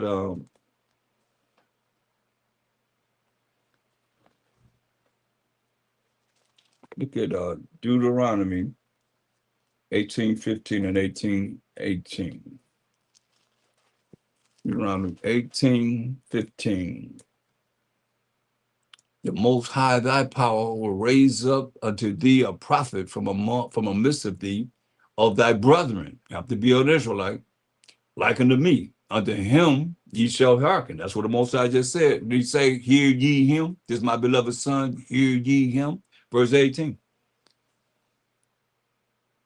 I will raise them up a prophet from among their brethren like unto thee, and will put my words in his mouth, and he shall speak to them all that I shall command him, right? So, perfect example to show you how these preachers are not dealing with this Bible. When you go, I mean, we go into the New Testament, you know, I can go back and forth, but I'm just saying, you're going to see certain things that I'm going to bring out that's it's being said that you have to go back to the law and the prophets to be able to see and understand what they're saying. Let's go to John, the first chapter, the 45th verse. Look, John, the first chapter, 45th verse. We just read it, and you see we reading things, you see it coincide. John the Baptist said he's one that come out of the wilderness, bring forth, you know, to bring the way for Messiah to come, right? Same thing we read. Here it is right here. Paraphrase, say John 1:45. Philip findeth Nathanael and said unto him, we have found him of whom Moses in the law. Now, y'all got to deal with that. Where's the law at?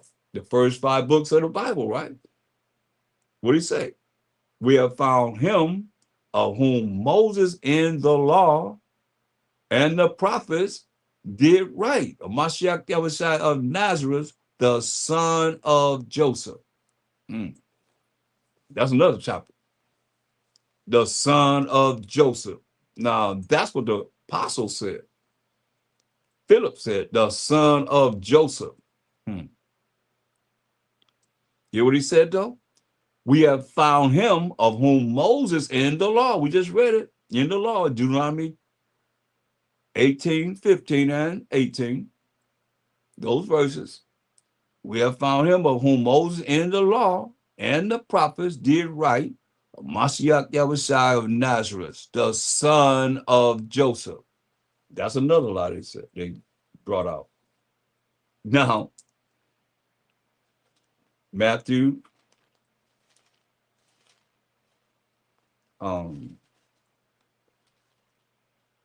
let's see, this old school.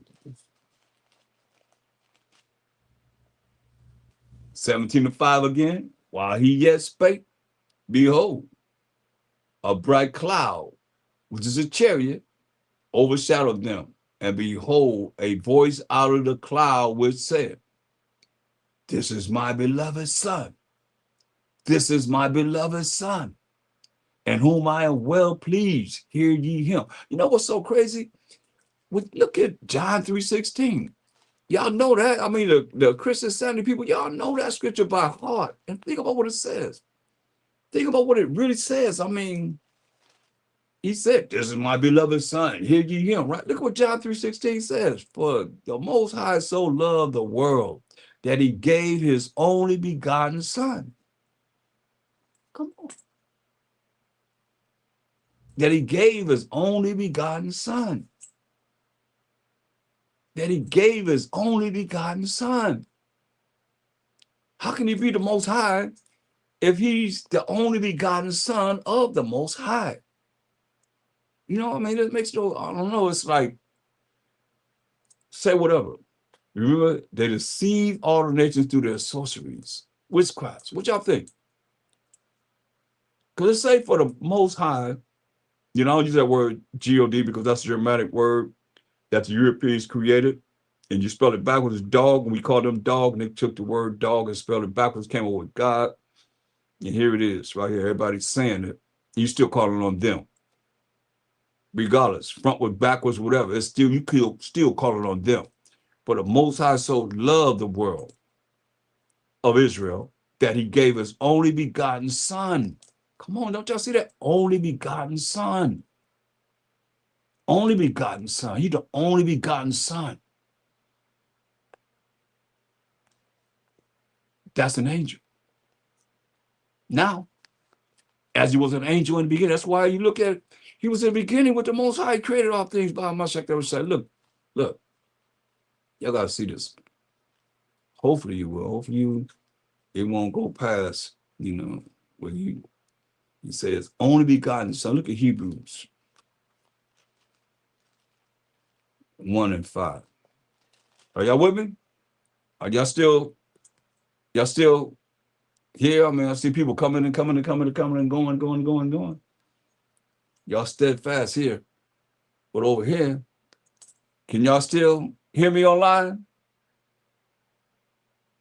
Can I get a 1 or a con if you can hear me on YouTube?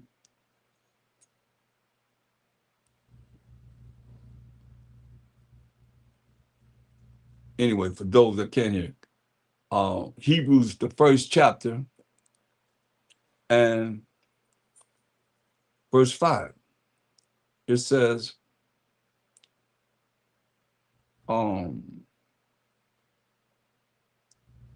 being made, what's 4? Being made so much better than the angels. This is much like the other side, as he have by inheritance obtained a more excellent name than they. Much like the side obtained a more excellent name than the angels, right? For unto which of the angels, I'm waiting on somebody to answer this, because y'all be talking about the angels came down, had sex with women, and created these giants and all that stuff, man, from the book of Enoch and this, that, and the third. Name those angels. For unto which of the angels said he said at any time, Salakia, thou art my son. What angel? Then the Most High said, thou art my son. Before the Most High, tell the Most High, you named this angel the water. It said, you named this angel your son. For unto which of the angels said he at any time, thou art my son? This day have I begotten thee. What angel? And again, I'll be to him a father, and he shall be to me a son. So the Most High you gotta go before the throne of the Most High and say, the Most High, you said that this angel that's in the book of Enoch, you said that he was your son, and you told him you were his father. Which angel? And again, when he bring it in the first begotten into the world, he said, and let all the angels of the Most High worship him, right? Because a lot of y'all, in these Christian Saturday doctrines, they be saying, is Jesus God, right? Listen, and all the angels, he said, who make his angel spirits and his ministers a flame of fire. We quoted that earlier in Psalms 104 and 4. But unto the Son, this is Mashiach Yahushua, how can he be the Most High? But unto the Son, who's the he? What did he say? I said. No, he said, but unto the Son. That's what Mashiach Yahushua. He says, thy throne, that's power and authority, oh God. You see, that's right there. He called him God, called him the power. But he ain't the Most High power. But unto the Son, he said that he is the Most High said.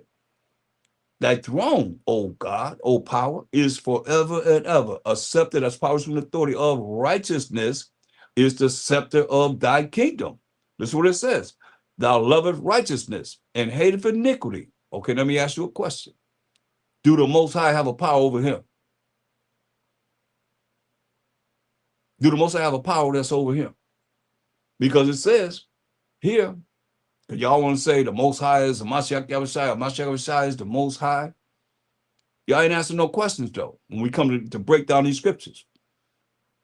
Thou have loved righteousness, verse 6 of Hebrews, the first chapter. Thou have loved righteousness, love the laws of the commandments of the Most High, doing them, and hated iniquity, hated not doing the commandments of the Most High, the laws of the Most High. Say, therefore, God, even thy God, even your God. So the Most High got a God? Or is that a Mashiach Yahushua talking about the Most High as his power? That's two gods right there. You got to break that down.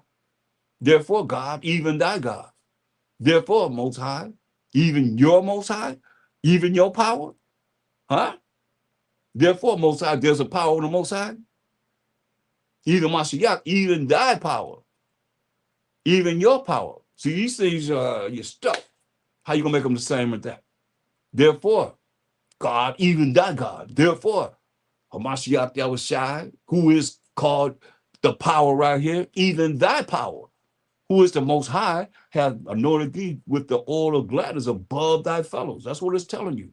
But see, if you don't know, like I said, y'all don't know the Old Testament, therefore, that's why you'd be caught up in Christian insanity. That's why I call it insanity, because you have to know, like I'm saying, they're quoting from the law and the prophets. That's what they had to go by.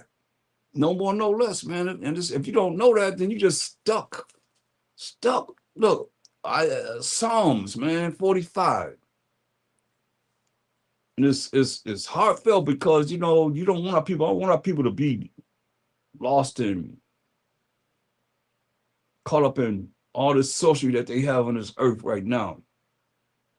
Witchcrafts and psychics and witches and warlocks, whatever you want to call it, man, that going doing their spells, man. People like this woman came up to the camp, she said people got spells on them. That's real, man. Almost I have a donkey talk. People come up and say a lot of things, man. Like the white man camp was studying how, what's that showed me how God was created by, it's a Germanic word, created by the Europeans in the 5th century AD. I was studying that hard. This Edomite came up to me and said straight up, we created that word God. You know, we created that word God. Just like that. Validating everything that's being told, man. Listen at this. Psalm 45 and 6. See if this sounds familiar. Thy throne, O God, is forever and ever. The scepter, power, and authority of thy kingdom is a right scepter.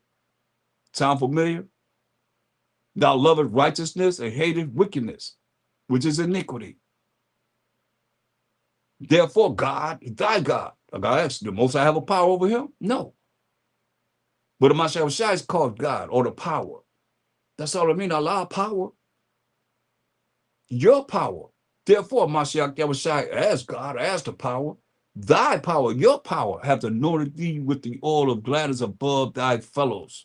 So when you understand how this operates spiritually, when you go to Proverbs,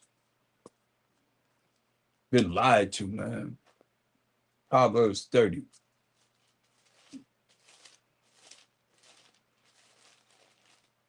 In verse 4. Sing unto the Most High, O ye saints of his, who are the 12 tribes of Israel, and give thanks at the remembrance of his holiness. I'm in Psalm, Salakia, but we can't do that. Salakia. Proverbs 30 and 4. I know it sounds strange, but it sounds good, though, you know. I love it. Proverbs 30 and 4. Whoever ascended up into heaven or descended? Who went up into heaven and who descended? Who have gathered the wind in his fists? Who have bound the waters in a garment?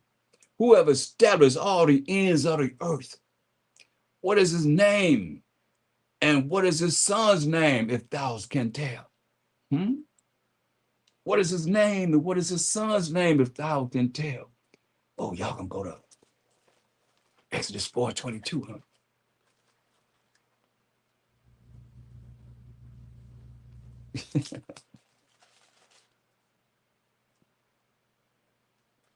That's talking about the Mashiach Yahushua. But it tells you here in Exodus 4:22, and thou shalt say unto Pharaoh, thus say the Most High, Israel is my son, even my firstborn. So Mashiach Yahushua is the son of the Most High, and we the sons of the Most High. And you become the sons of the Most High. Let me show you. Mashiach Yahushua, they made it pretty clear in John, the 1st chapter.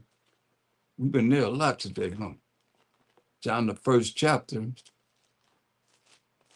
and verse 10. That's what the Christian sanity people give the people to believe in and they don't go no further. We're gonna go further. They always say you read out of context, right? But this one they don't say that. But if you continue to read, you get understanding. And John the first chapter 11th verse, they always say he came into his own, and his own received him not. You hear him repeat that, right? So they program to say that. Therefore, it's like he came to his own received him not. That's why they say the Jews killed the Mashiach Yahushua, right? That's why they didn't want to be a Jew or an Israelite. You understand what I'm saying? Because they use that scripture. They say he came into his own, and his own received him not, right? But they don't keep reading. It says, but as many as received him. See that? So some of us then, now and forever, go receive him. To them gave he power, that spiritual power, to become what? The sons of the Most High. How? Even to them that believe on Bashama Mashiach Yahushua. That's how we reach the Most High. So you ask anything in my name, I would do it, and the Father will be glorified in the Son. If you ask anything in my name, I would do it. He said, you love me, keep my commandments, do what I say do. See that? So we became the sons of the Most High, just like we are GODs too. Y'all know about that? Psalm 82 and 6. So I have said, yeah, gods, we little G's, you know. I said, yeah, gods. So like I said, God, even thy God, we are gods. And all of you are children of the Most High, he said. But ye shall die like men. Ain't nobody crying about this. Nobody really complain about this, but you shall die like men and fall like one of the princes. Arise, O Most High, judge the earth. But thou shalt inherit all nations. That's right. You shall inherit all nations. That's our power. So Colossians 1:15, Most High and the Mashiach, that's a lie. The Most High and the Mashiach are the same. They're not the same. Colossians 1:15. That's what we're looking at. We're destroying that.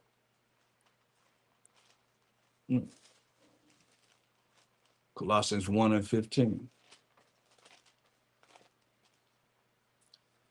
Who is the image of the invisible power? The firstborn of every creature, right? Mashiach Yahushua. Who is the image of the invisible power? Meaning you have the characteristics of the Most High. Like he said, what I see the Father do, that's what I do. What I hear the word of the Most High, so the Most High have a voice, so from a voice come words, so he's the word of the Most High, right? And that's what his name gonna be called when he come back to judge and make war. His name gonna be called the word of the Most High. Who is the image of the invisible power, the firstborn of every creature. For by him, Mashiach Yahushua, were all things created. Most High created a Mashiach Yahushua, the firstborn of every creature, and the Mashiach Yahushua created everything else through the power of the Most High. That's what it's saying. For by him were all things created that are in heaven. Listen, he created everything in heaven and that are in earth, visible, the things you could see with your eyes, and invisible, the things that you can't see. So there are things that are visible and invisible that you can see. The things that you can't see. And I've experienced all of this, visible and invisible. Things from another world or wherever they're from, I don't know. But I know that he created things visible and invisible. And those cameras could catch a lot of things that our naked eye can't see. I remember I was sitting in class, I have a picture of it. And something flew across my face like this. Shoo. And I seen it go by. It was so fast. It went by so fast, the naked eye couldn't see it, but the camera caught it, and I froze it right there. It's on one of my videos on my YouTube page. You'll see it. Anybody want to see it, I can show you. Bam, it was right there. Went right across. And I'm sitting up there teaching. Next thing you know, the chairs start falling down, just start tumbling down. You don't see nobody. The chairs just start falling down. Class kept going. Did not stop, because you hear what it said here. That's why I said you understand this, and that's why a lot of people, man, y'all gonna die of fear. Y'all gonna die of fear if you don't understand what this Bible is talking about, man. Y'all gonna be taken out of here, man. 2 Timothy 1:7, it said, for the Most High has not given us the spirit of fear. For the Most High has not given us the spirit of fear, but of power. When you see power, that's spiritual power. If you're in line with him. But how you gonna be in line with him? You ain't never talk about him. You ain't about him. You just go to him for whatever you want and give me what I want. And then you so be it. AMEN. He supposed to be working for you. He ain't working for y'all. A lot of y'all praying to yourself. The Bible says. And if you ain't really talk about it in these last days, all the things, and you don't see what he's doing. Shoot, Russia just had an earthquake, 8.8. They had an earthquake like that in how many years? Not in my lifetime, I remember. Yours? Come on. He said earthquakes in diverse places.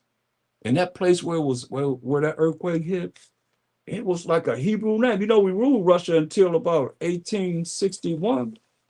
It was like I wrote it down. It started with a K, but the name of the place, it was like a Hebrew name. Start with a K. Cams, Oxford. It was like with the CH, all that. I mean, I don't know where I wrote it down at. It's a lot there, but look at that name of where that earthquake hit.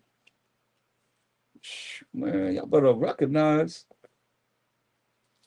That's powerful, man. That's the Most High. What he say, for the Most High has not given us the spirit of fear, but of power. That's spiritual power, and of love, and of a sound mind. You see that? That love is the keeping of the Most High's commandments. 2 John 6, man. And that love is how he loved you when you love what he told us to do and you do what he say do. That's how you get the love of the Most High. Man got to be in order, women got to be in order, and children got to be in order. 2 John 6, and this is love, that we walk after his commandments. This is a commandment that, as ye have heard from the beginning, is that ye should walk in it. That's that love, y'all, that he's talking about. 2 Timothy 1:6. Gotta understand, man, this is real. Don't let verse 7, I mean. For the Most High has not given us the spirit of fear, but of power and of love. He gives us the commandments. And he gives that love. Once you do what he say do, he gonna give you that love. And of a sound mind. He's gonna make your mind be sharp, man. You're not gonna be weak in the mind. Be all right. But you see here, Colossians 1:15. And there's something here too, you know, that they have done in having you follow along with their program without, I mean, I'm gonna show you some. I've seen brothers read this and it just went right over their head. I'm like, but you're so scholarly, but then spiritually, they missed it. You see, it says, verse 16, Colossians 1:16, for by him, that's a Mashiach Yahushua, were all things created that are in heaven and that are in earth, visible and invisible, whether they be thrones or dominions or principalities or powers, all things were created by him and for him, right? And he is before all things, right? He is before anything that was created. By him, all things consist, you see? He's before everything was created. And then the Most High used him, Mashiach Shai, as the top angel of the Most High. We read in Hebrews 1:5. Which one of the angels had he called us? He said, I'm your father and you're my son. Which one? Ain't nobody answered yet. I'm waiting on the answer. He asked that question. You know, angel who? Michael, Uriel, Gabriel, Raphael, whatever names y'all got in the book of Enoch. I ain't even naming them, you know. But tell me that they are called the sons of the Most High. Those angels. He said all the angels got to worship of Mashiach Yahushua. All things were created by him and for him.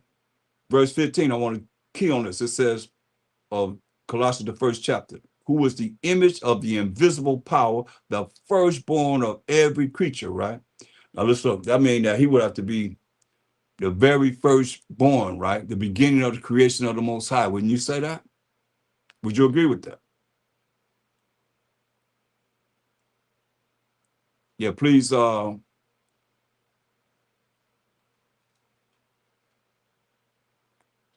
like or dislike or share and subscribe. Con. Look at this, Revelation 3:14. Revelation 3:14. Think about this. Because these are the words of Mashiach Yahushai.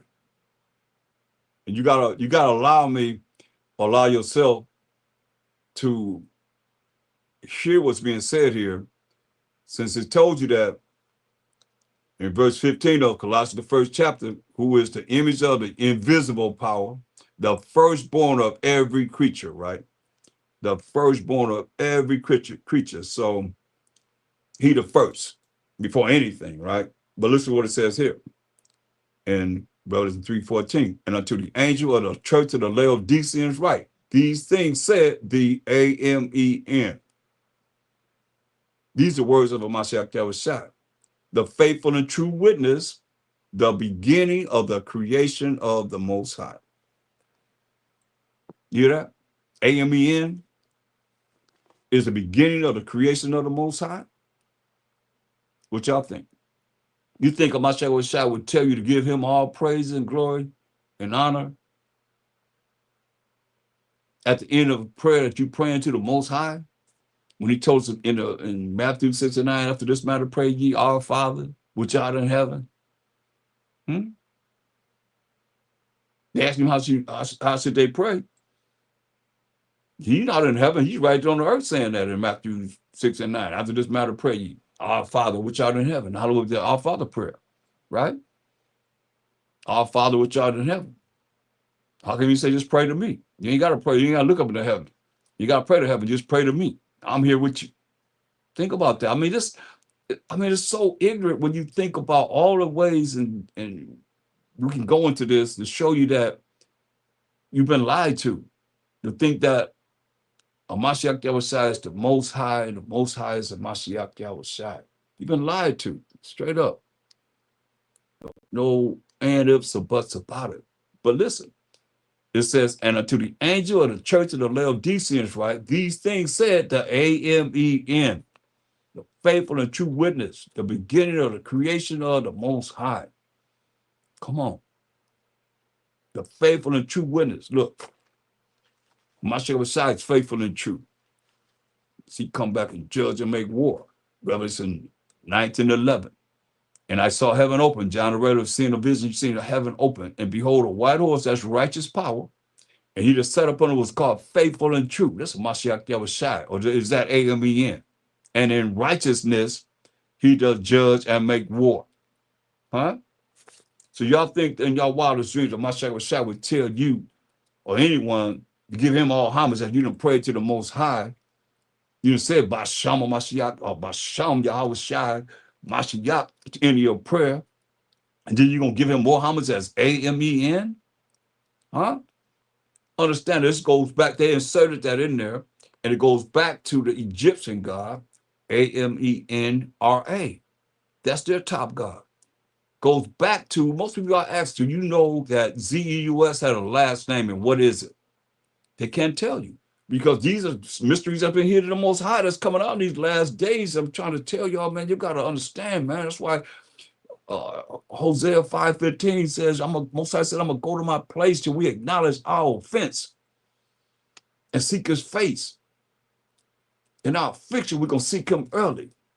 But see, nobody thinking about how they offended the Most High. Everybody too caught into their own feelings and they pride and all this stuff, man. You better understand, Most High don't care nothing about all that.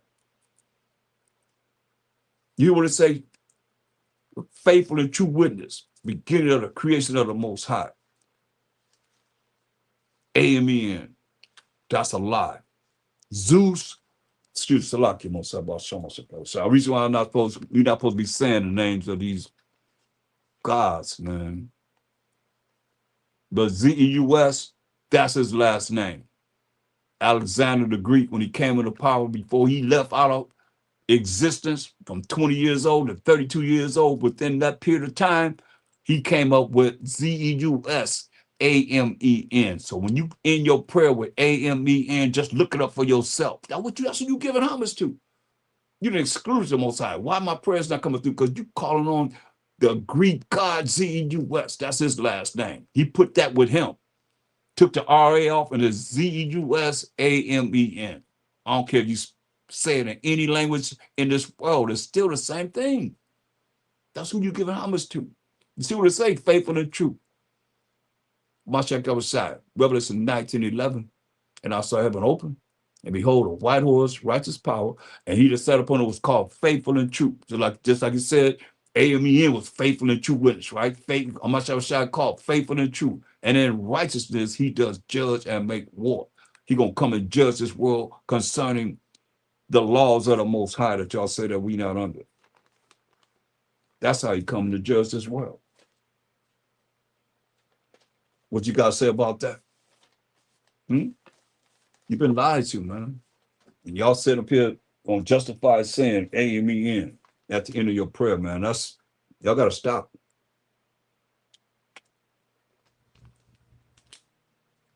In Exodus 23:13 is, well, I asked the Most High to forgive me for even saying Zeus name.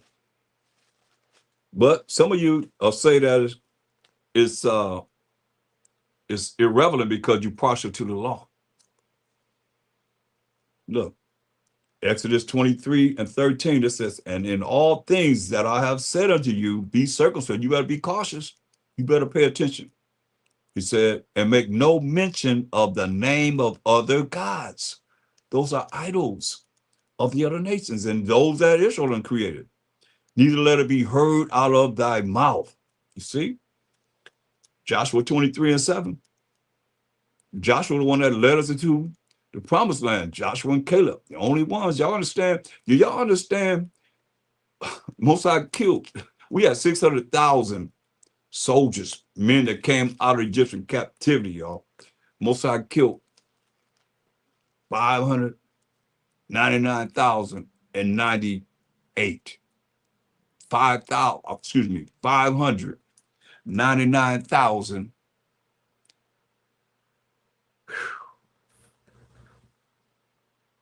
and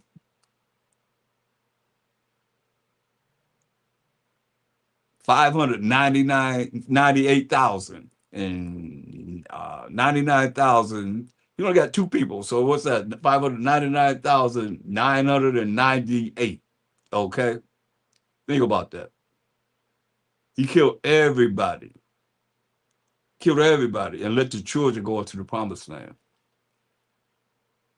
That's something, y'all. Y'all better look at this. Because we trying to make it to the promised land now. He told Moses, because he didn't give him the credit for hitting that rock, for speaking to the rock, excuse me, not hitting the rock, because he hit the rock, he told him to speak to him. He allowed him to go to the promised land. That's why y'all can take this lightly if you want to. Y'all take the most, y'all partial to the Most High's law. He gonna be partial to y'all when he throw your butt in the lake of fire. That's why my child say, you always say gonna be weeping and gnashing of teeth. But people take this, y'all take this not serious, man. Spiritually, I'm saying. Joshua 23:7. Joshua 23:7. It's very important that ye come not among these nations, and we among these nations, scattered among these nations, we as the Israelites, these that remain among you, neither make mention of the name of their gods. I'm telling y'all, look it up for yourself. Zeus, last name is Amen. Now, who y'all calling on when you end up saying your prayers? Make mention. It said, neither make mention of the name of their gods, their idols, nor cause to swear by them, neither serve them, nor bow yourselves unto them. And when you bowing down on your knees, you bowing down to Zeus. I don't care how you look at it. When you say Amen at the end of your prayer, AHMAN, or whatever language you saying it in, and you bowing down, you're on your knees praying, and you say that, you send it to Zeus. You send it to AMENRA. I can't make it no clear, y'all. And then you got to know to say, it means so be it. Heard what I said. Think about it, man. That's offensive. In these last days, maybe you never heard this before, but the Spirit of the Most High is bringing that to you. He's bringing it to you, man. Sad that our people don't, you know, we don't want to change. We don't like change. We like to remain the same. That's why he call y'all the walking dead, man, the dead Israelites, man. But you're gonna learn one way or another. Hopefully it won't be too late. That's what I pray, that our people wake up and don't be too late.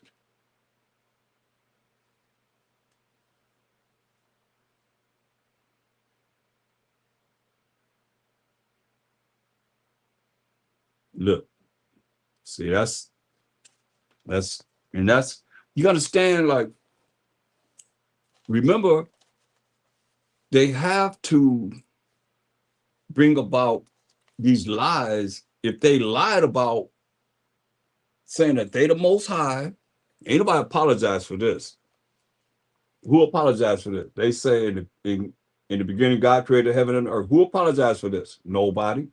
Nobody. So if they say they the Most High, what they won't do? If they say they're the Most High, what will they not do? That's what I want to know. Tell me something that they won't do.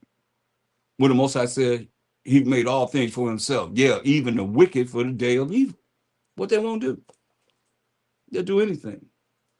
And y'all sit up here thinking that they won't. They righteous. They just as pure and righteous as everybody else. They're not. Let you know, man. I mean, all you do is look at the track record. Take a rocket science to figure this out. And 2/3 of our people, right? I mean, wicked than them. We more wicked than them. I'll say our ways compares the ways of the wicked. We put flavor to wickedness. Colossians 3:1. Colossians 3:1. Everybody been lied to. Just like I said, that dub, he started something with me. So now here we are in it. But it still goes with the same, topic that I'm dealing with, deception and lies from the Bible, man. Colossians 3:1. If ye then be risen with a Mashiach Yahushua, seek those things which are above, where Mashiach Yahushua sitteth on the right hand of himself. Where Mashiach Yahushua sitteth on the right hand of himself. For he that believe that the Most High and the Mashiach Yahushua are the same. No, he sitteth on the right hand of the Most High. Make that make sense? I mean, it's pretty pathetic, man. When you really think about it, something wrong with this picture, man. Look at go to Genesis. Let me show you some people in the Bible. Genesis, the 12th chapter.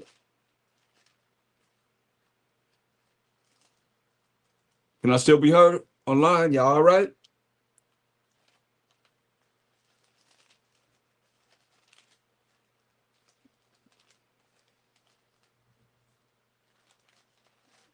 Genesis.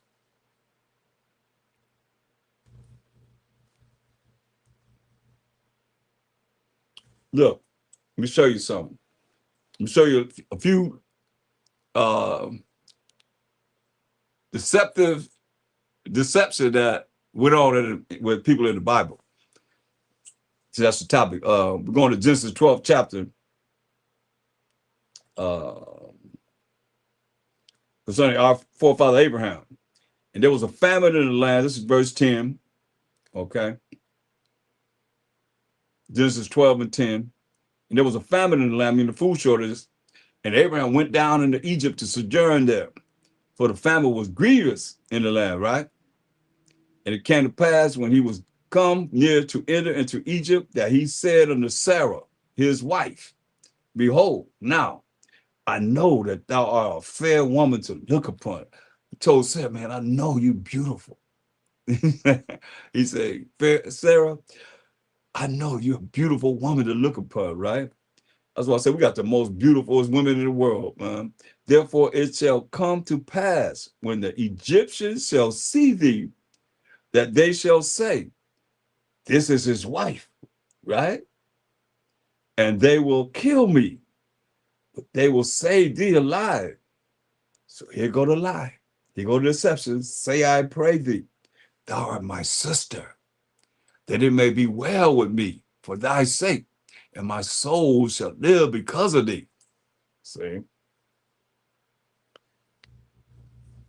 So what do? He told her, hey, you got to tell her, you my sister, that they don't kill me. And they're going to have her as they would. It came to pass that when Abram was coming to Egypt, the Egyptians beheld a woman that she was very fair. Sarah must have been banging. They looked at her like Judah. When they see Judah, they said, what nation have a woman like this? See that? The Egyptian beheld the woman that she was very fair, beautiful. The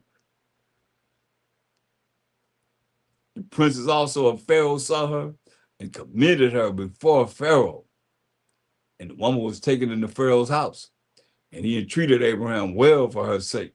And he had sheep and oxen in his eye, and he asses and men servants and maid servants, and she asses and camels. And the Most High plagued Pharaoh in his house with great plagues because of Sarah, Abraham's wife. Start plaguing them. Oh yeah, because remember, Sarah and Abraham have to produce who? Y'all forgot the earlier, all you that's been in the class? We went through it, the covenant. We went through it if I was dealing with Esau and Jacob. Remember? She got to have Isaac. It's already planned. So he plagued Pharaoh's household. And Pharaoh called Abram and said, what is it that thou hast done unto me? Why didst thou not tell me that she was thy wife? Why saidst thou, she is my sister, so I might have taken her to wife? Now therefore, behold thy wife, take her and go thy way.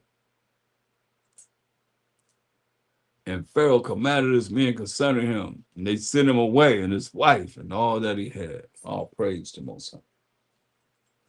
Genesis the 20th chapter.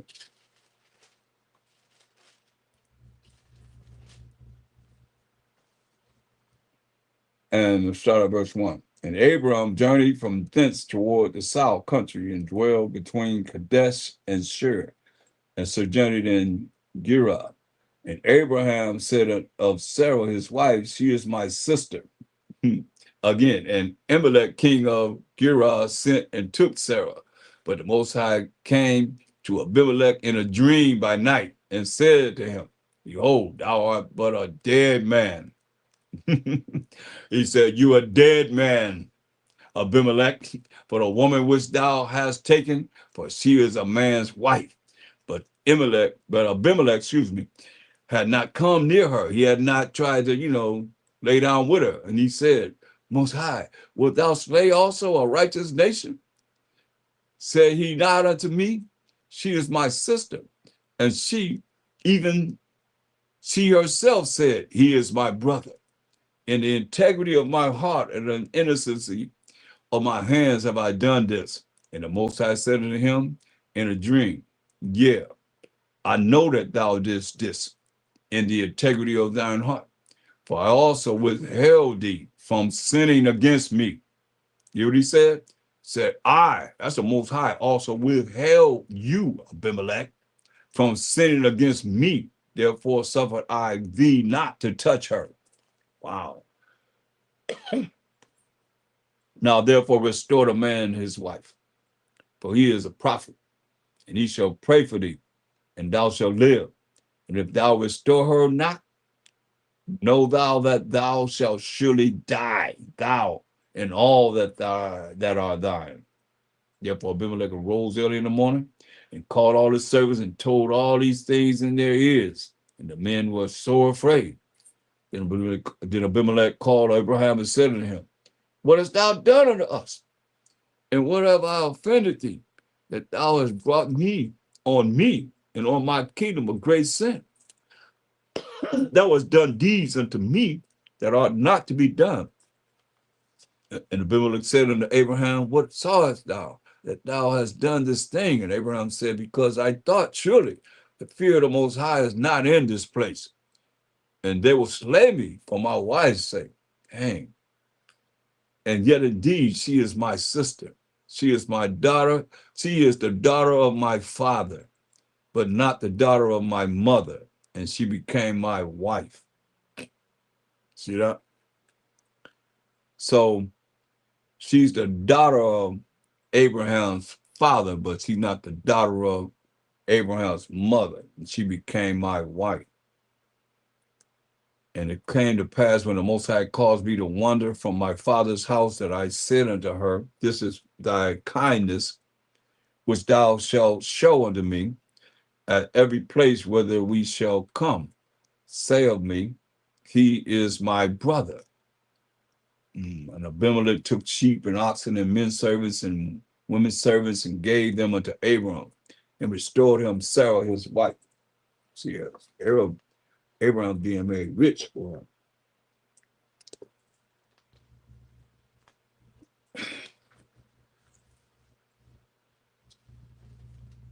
him.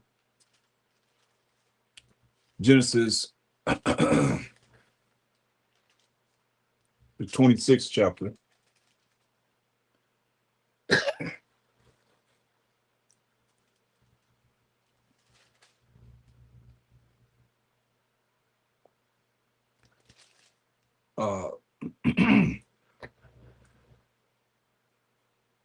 This is pertaining to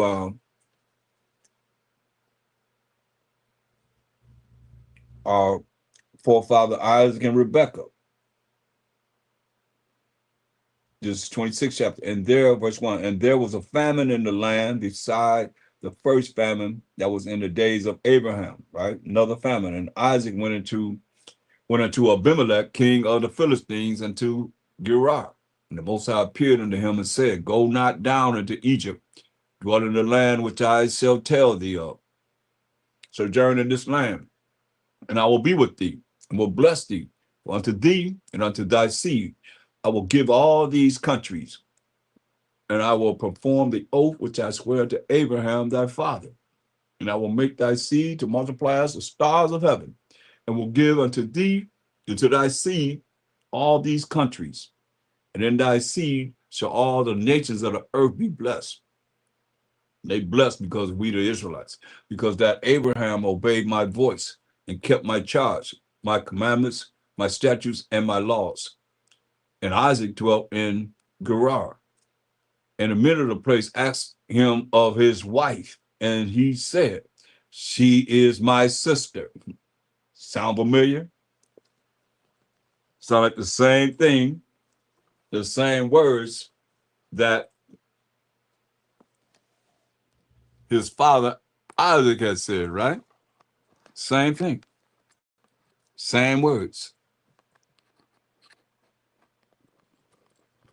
Just a moment.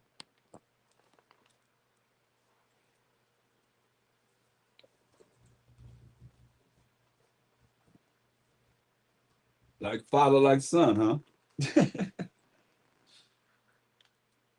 You playing that same role. He said, verse 7, and the men of the place asked him of his wife. And he said, she is my sister. For we feared to say she is my wife, lest, said he, the men of the place should kill me for Rebekah, because she was fair to look upon. Beautiful. Sarah was beautiful. And Rebekah was beautiful. She was a beautiful woman. And it came to pass when he had been there a long time that Abimelech, king of the Philistines, looked out at a window. He looked out the window and saw, and behold, Isaac was sporting with Rebekah, his wife. And Abimelech called Isaac and said, behold, of a surety she is thy wife. He sent them out there playing together. You know, he messing with her. to the point he had to be doing something that what didn't seem like sister and brother or brother and sister, right? He said, sporting with Rebecca, his wife. And Abimelech called Isaac and said, behold, of a surety she is thy wife. And how sayest thou, she is my sister? And Isaac said unto him, because I said, lest I die for her. Abimelech said, what is this thou hast done unto us?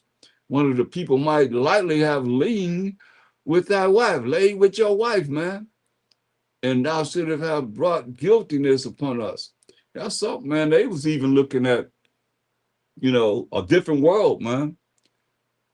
You know what I mean? As far as them looking at, as far as a man, being with another man's wife, these are heathen nations. And they still had that mindset that it was wrong. And Abimelech charged all his people, saying, he that touches this man or his wife shall surely be put to death. Then Isaac sold in that land and received in the same year 100-fold. And the Most High blessed him. See? And the man waxed great and went forward and grew until he became very great. See, for he had possession of flocks and possession of herds and great store of servants, and the Philistine envied him. See that? They envied him.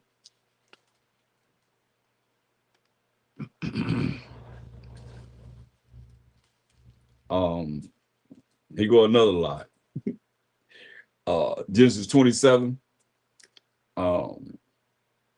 This is when Isaac was old, getting ready to bless the firstborn son Esau. But remember the prophecy, the first one shall be servant to the next baby. That was Esau came out first. And Jacob was supposed to get the blessing, but it said, and it came to pass that when Isaac was old and his eyes were dim so that he could not see, he called Esau his eldest son and said unto him, my son. And he said unto him, behold, here am I. And he said, behold, now I am old. I know not the day of my death. So I don't know when I'm going to die.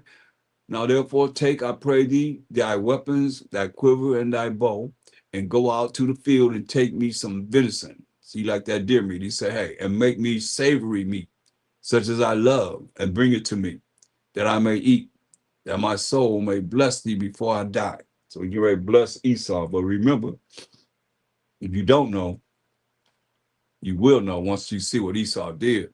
And Rebekah heard when Isaac spake to Esau his son.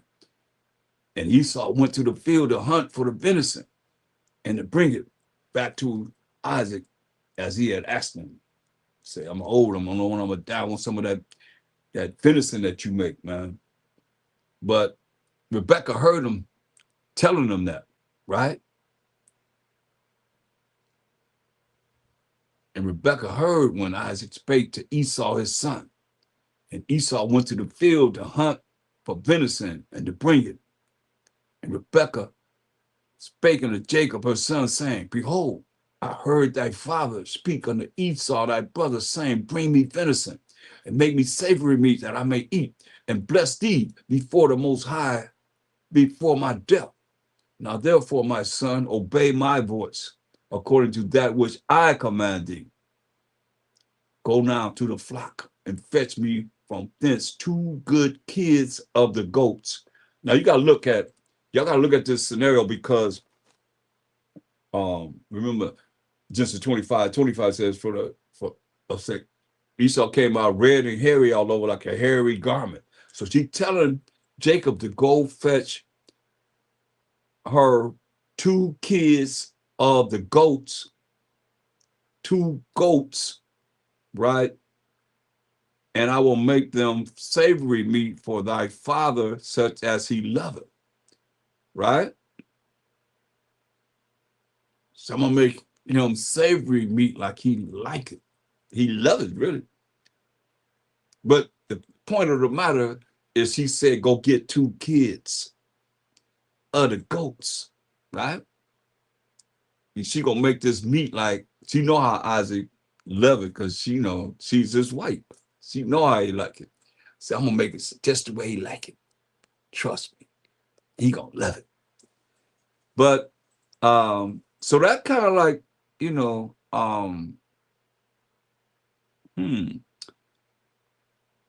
So I don't know if anybody had any deer meat or not, but it must. Was he gonna hook it up? You know, because I know he ain't going out there to try and look for a wild goat. You know, I always thought that venison was deer, but he told me to go get 2 kids of the goats, and you're gonna make that savory meat for thy father, such as he loveth. So it must taste a lot like goat. To say, and thou shalt bring it to thy father, that he may eat, and that he may bless thee before his death. And Jacob said to Rebekah, his mother, listen what he said. Behold, Esau, my brother, is a hairy man, and I am a smooth man. You see, Esau's real hairy all over. Like, see how we kind of smooth. They got hair all on their everywhere, hair all on their neck, all around there. I mean, you look everywhere, they got hair this way, all going everywhere, man. He said, Esau, my brother is a hairy man, and I am a smooth man. So you see, so if you continue to read the story, you know, uh, Jacob. Well, let's look. So you know, I mean, um, my father peradventure will fill me, and I shall seem to him as a deceiver. That's what we talking about, right? Deceiving the people. You say gonna seem to him a deceiver, but you got to realize, remember what the prophet told Rebecca in Isaac, that the first baby gonna serve the next baby. So it has to go down the way the Most High says it's gonna go down. Period. How he does it, don't question it. That's the only thing I can tell you. Don't question the Most High. His ways and thoughts, not our ways and thoughts. His mother said to him, "Upon me be thy curse." Hear that? That's strong. That's strong talk. That woman is strong. She said, "Upon me be thy curse, your curse. My son, only obey my voice and go fetch me them." And he went and fetched and brought them to his mother, and his mother made savory meat such as his father loved. And Rebekah took goodly raiment of his eldest son Esau, which were with her in the house, and put them upon Jacob, her younger son. So she took Esau clothes and put them upon Jacob. Listen, as this is key here, as he put the skins of the kids of the goats upon his hands. Come on now. How hairy was Esau? They like to call us monkeys. Come on, man. She took the hair of the goat and put that goat's hair on his hands. You know what it said? And she put the skins of the kids of the goats upon his hands and upon the smooth of his neck, all around here. Hair. He have on Esau garment, but she taking his hair and putting it all on his hands. The hair on his hands. It didn't say wrist, it said hands. Y'all hearing this?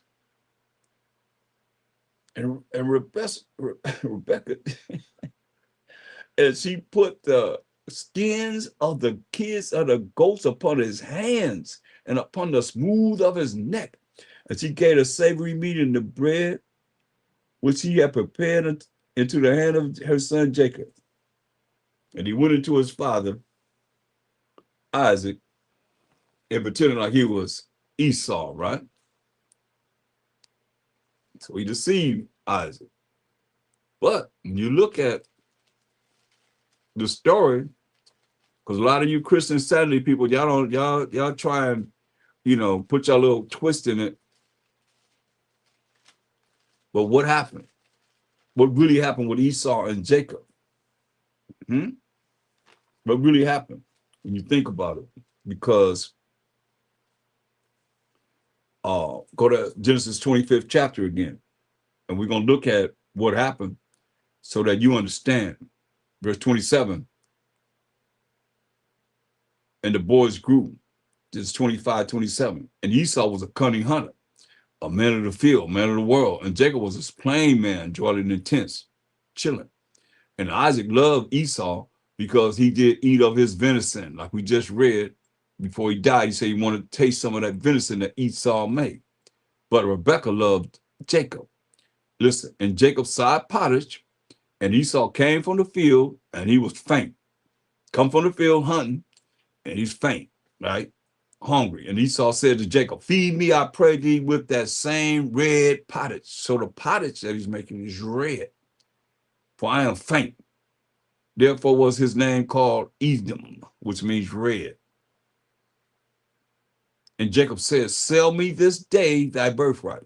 Because the first baby gets the birthright, right? Esau was the first baby. So Jacob said, sell me this day thy birthright, your birthright. And Esau said, behold, I am at the point to die. And what profit shall this birthright do to me? You hear that, preachers? You hear that? Those that teach that Jacob stole the birthright? This is what Esau said, behold, I am at the point to die. And what profit shall this birthright do to me? And Jacob said, swear to me this day. And he swore to him. And he sold his birthright unto Jacob. Then Jacob gave Esau bread and pottage some lentils. The lentils, but it had lentils not red. It's like this red pottage, right? In verse 30, and Esau said to Jacob, feed me, I pray thee, just with that same red pottage, right? What is that? Let's go to Hebrews 12:16.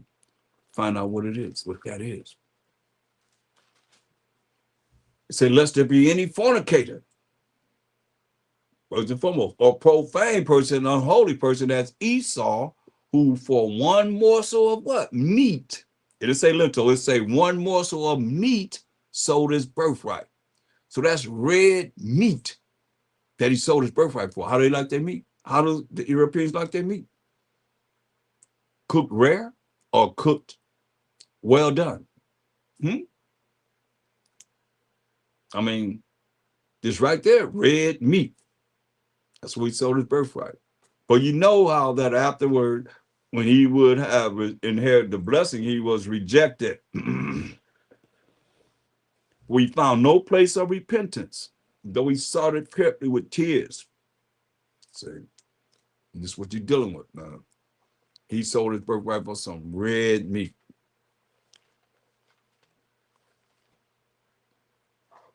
And they like their meat rare. Clear example of how they are and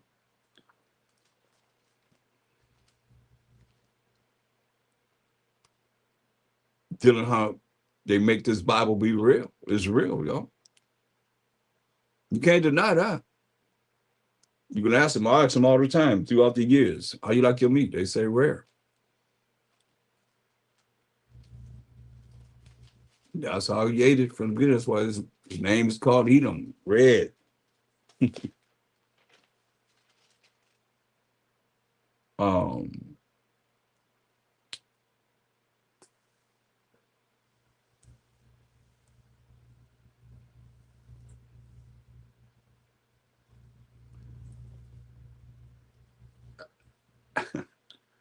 Let me show you this. This is one of the last ones I'm gonna do. I have a lot of few of them. I'm gonna bring this one right here. This is King David.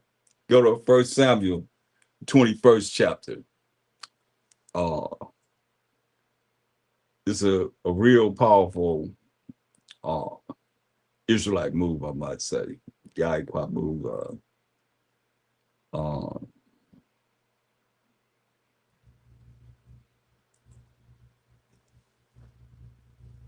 You know, David was running from Saul, our first king, Saul the Benjamite. He was king of Israel. He was running from, but Saul wanted to kill him. He was jealous of David. He wanted to kill him. Check this out. So we're gonna look at 1 Samuel 21.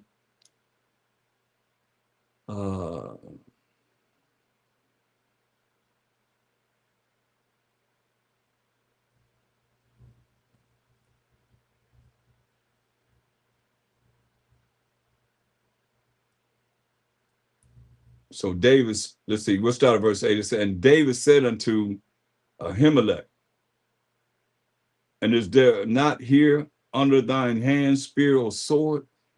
For I have neither brought my sword nor my weapons with me, because the king's business required haste. He wanted to kill him, so he had to get out of there real fast, right away from King Saul. He said, right? And the priest said, the sword of Goliath, the Philistine, whom thou slewest in the valley of Elah, behold, it is here wrapped in a cloth behind the ephod. If thou wilt take that, take it. But there was no other save that here. So the only sword they have is Goliath's sword. You know, Goliath was a giant. And David said, there was none like that. Give it me. Show you how big David was and how strong he was to take Goliath's sword, right? And David arose and fled that day for fear of Saul and went to Achish, the king of Gath. So he went to Achish, to the king of Gath. And the servants of Achish said unto him, is not this David the king of the land? Did they not sing one to another of him in the dances, saying, Saul has slain his thousands, and David his 10,000? And David laid up these words in his heart. David thought about them, said, hey, they recognizing me. Now, what can you understand this? King David was going out at night. Everybody see he was going out killing the enemies, getting them ready to be subjected to Israel. That's why King Solomon had his son had peace for 40 years. So David heard him say that, hey, that's him right there. You know, the ones that went were singing, Saul killed 1,000, David killed tens of thousands. He killed tens of thousands, but that's why he couldn't build a temple. He had too much blood on his hand, right? And David laid up these words in his heart, verse 12, and was so afraid of Achish, the king of Gath. Listen, and he changed his behavior before them. See that? He changed his behavior before them and feigned himself mad in his hands and grappled on the doors of the gate and let his spit fall down upon his beard. He had a beard, y'all. So he's spitting out of his mouth. He's grabbing him, started acting like he was a lunatic, just started going crazy. Spitting out of his mouth, spit coming all out of his beard and everything. He was afraid of him. Like he said, epilepsy fit or something, just going crazy. Just lost his mind, right? And he changed his behavior before them and feigned himself mad in their hands. And grab on the doors of the gate and let a spittle fall down upon his beard. Then said Achish unto his servants, lo, you see the man is mad? Wherefore then have ye brought him to me? Have I need of a madman? Have I need of this madman? That ye have brought this fellow to play the madman in my presence? Call this fellow, come on into my house. Call this fellow, come into my house. See, you played the role. David therefore departed thence and escaped to the cave of Adullam. And when his brethren and all his father's house heard it, they went down thither to him. See, he played that role, man. You would have said that David laid up these words in his heart. What he said, the servants of his ships said to him, is not this David king of the land? Did they not sing one to another of him in the dances, saying, Saul has slain his thousands, and David his 10,000s? Well, he was going out at night, killing everybody, putting everybody in subjection to Israel. David laid up these words in his heart, in his mind, and was so afraid of Achish, the king of Gath. And he changed his behavior before them. Changed it up, y'all. Say, well, he did. He definitely said, this can't be no king. He changed his behavior back before them and feigned himself mad in their hands and grabbed on the doors of the gate and let a spittle fall down upon his beard. He then said, that's just unto his servant, oh, you see the man is mad? Wherefore then have ye brought him to me? Have I need of a madman? that ye have brought this fellow to play the madman in my presence? So this fellow come into my house? Say, you got away with it. You played that role. So it depends on where you're at, in mind, spirit, or soul. You sure played that role right there. And you look at King David's very special. Very, very special man. Hmm.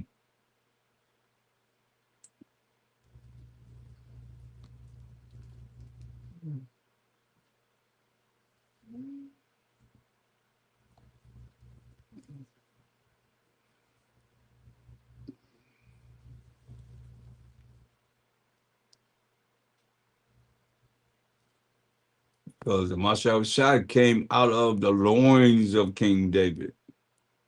Um,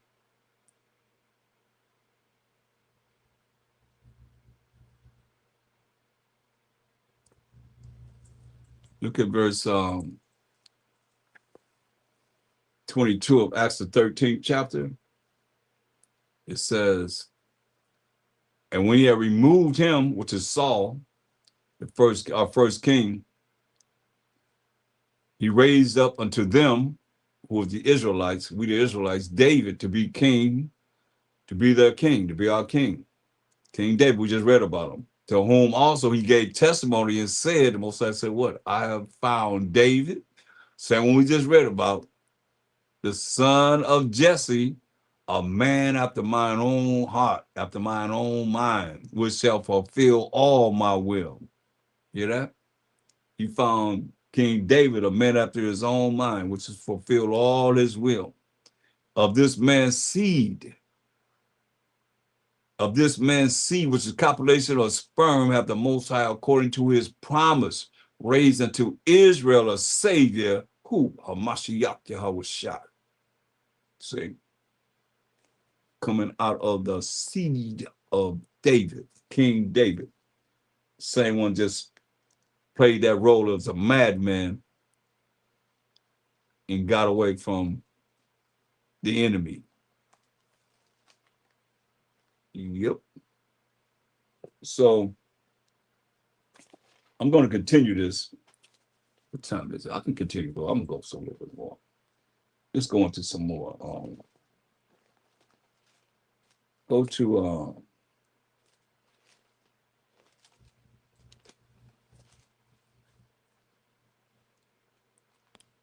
how what I want to deal with. I'm gonna deal more on how we've been destroyed in these religions and so forth.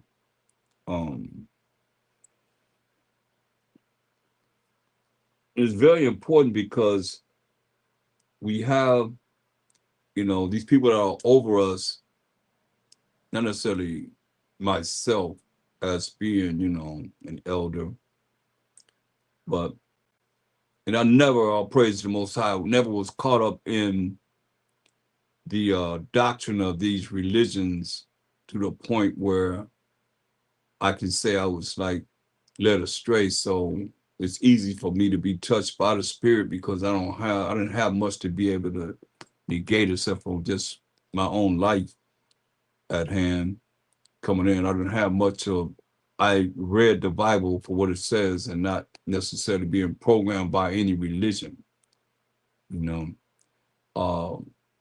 Proverbs, I'm gonna do 11 and 18. The wicked work of a deceitful work. You see, the wicked is always working a deceitful work. And if you don't really realize lies and how you've been programmed to believe something that is a lie, you don't recognize it, you don't do your research, because people will discredit us very fast, but all they do is regurgitate what somebody said.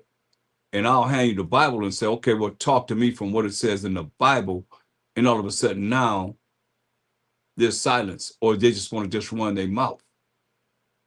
But you got to be able to prove it however you feel and what are you dealing with in this Bible.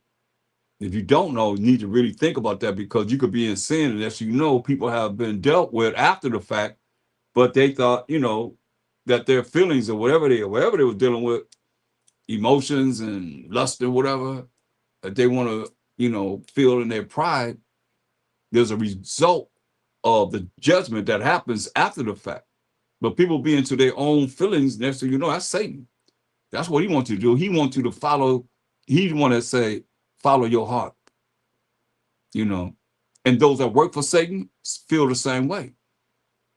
Here he come, and have you do the things that you do, next thing you know, you justifying the devil. You justifying Satan. You justifying the beast and all the qualities of the devil and Satan and all the things that they deal with, that they operate.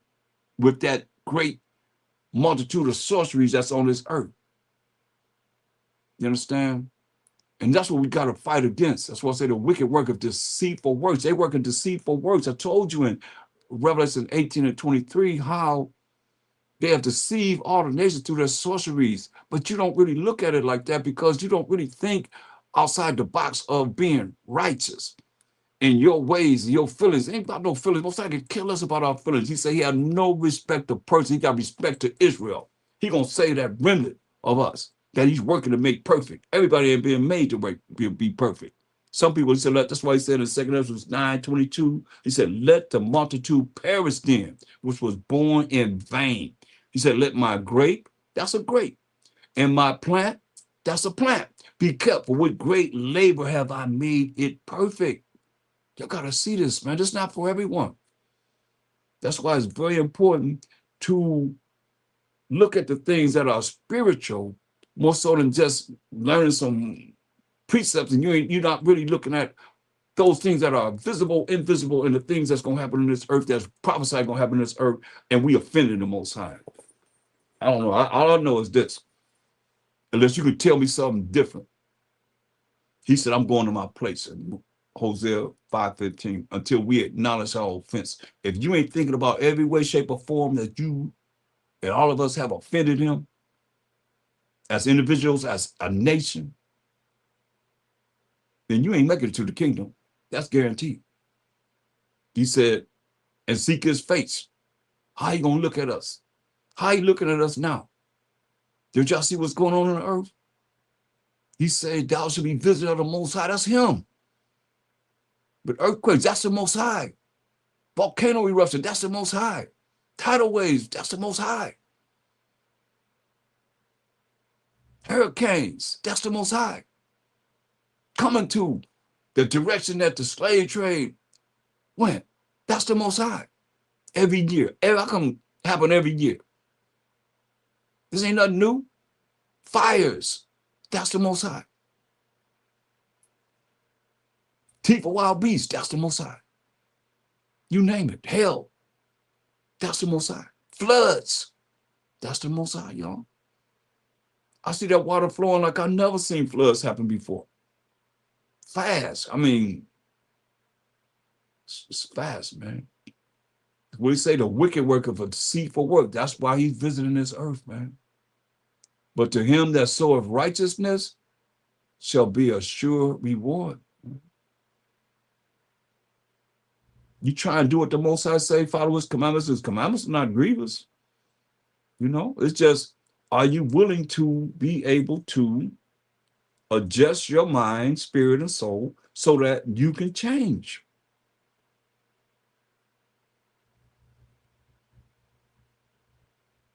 Because if you follow the way this world have it set up,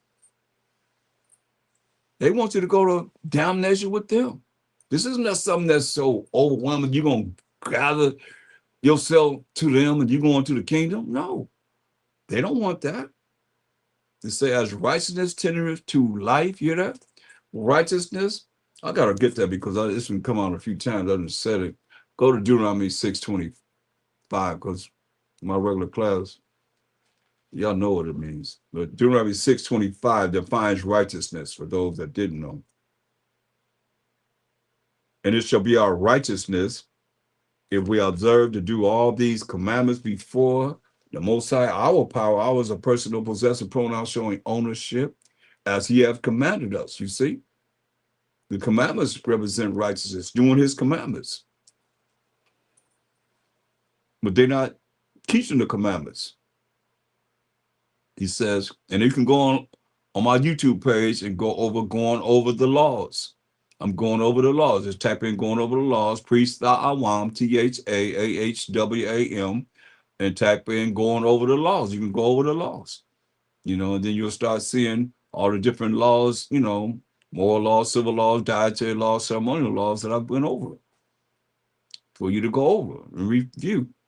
So going back to Proverbs 11 and 19, as righteousness tendeth to life, you keep the laws of the Most High. That's why Mashiach said in John 14:6, I am the way, the truth, and the light.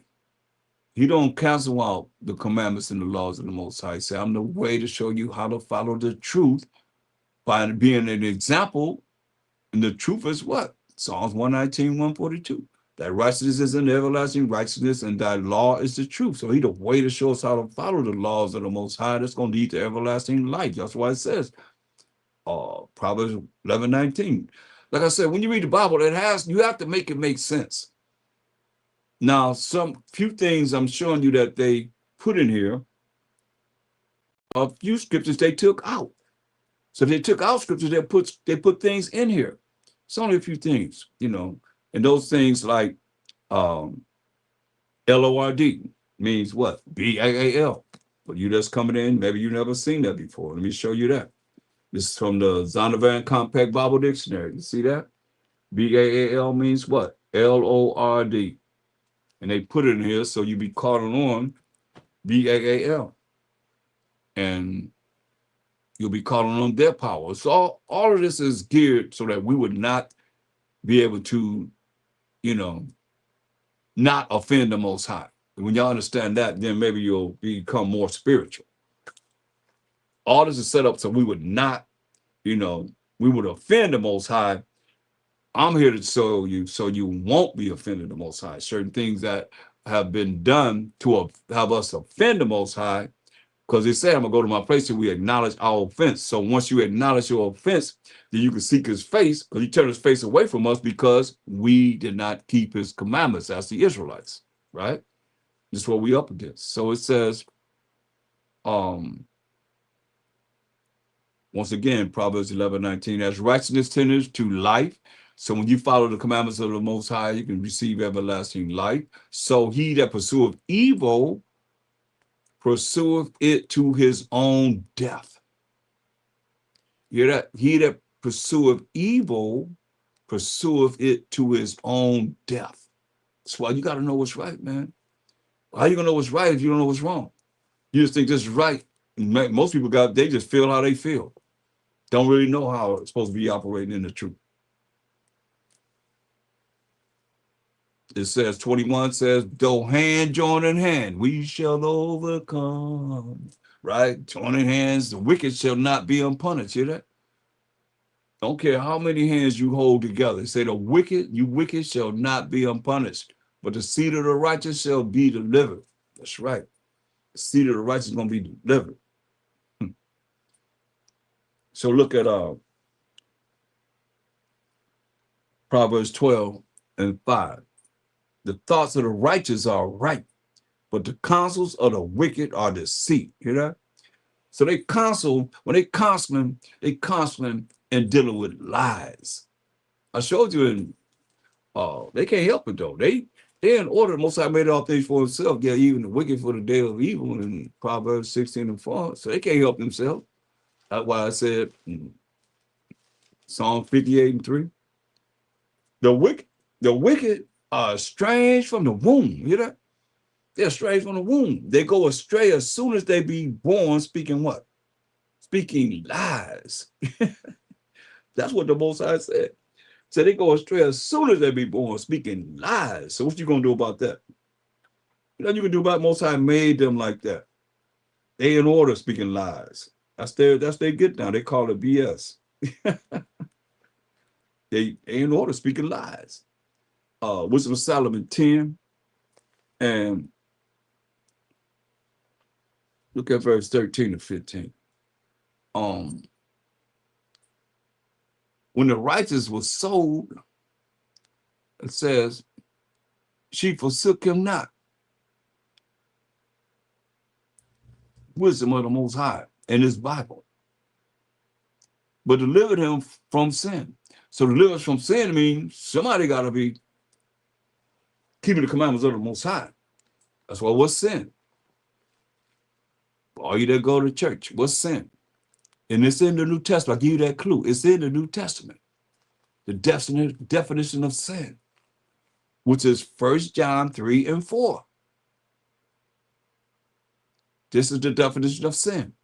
Whosoever committed sin transgresses also the law.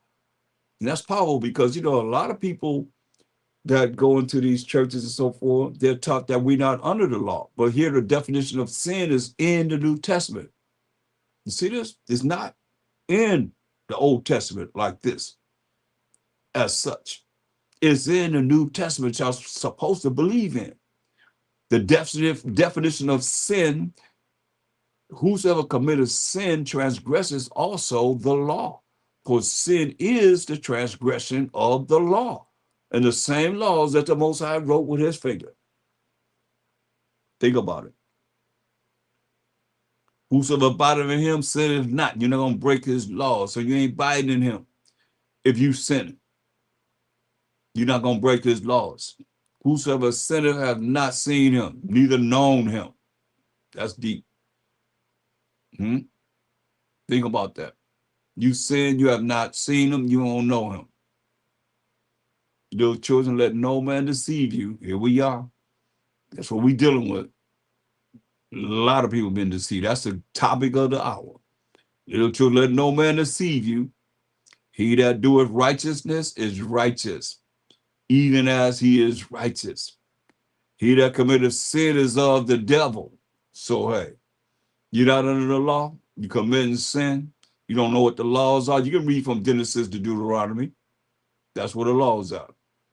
He that committeth sin is of the devil. He that telling you that you're not under the law, you don't have to keep the laws because you're under grace, he is of the devil because you're going to sin. He that committeth sin is of the devil, for the devil sinned from the beginning.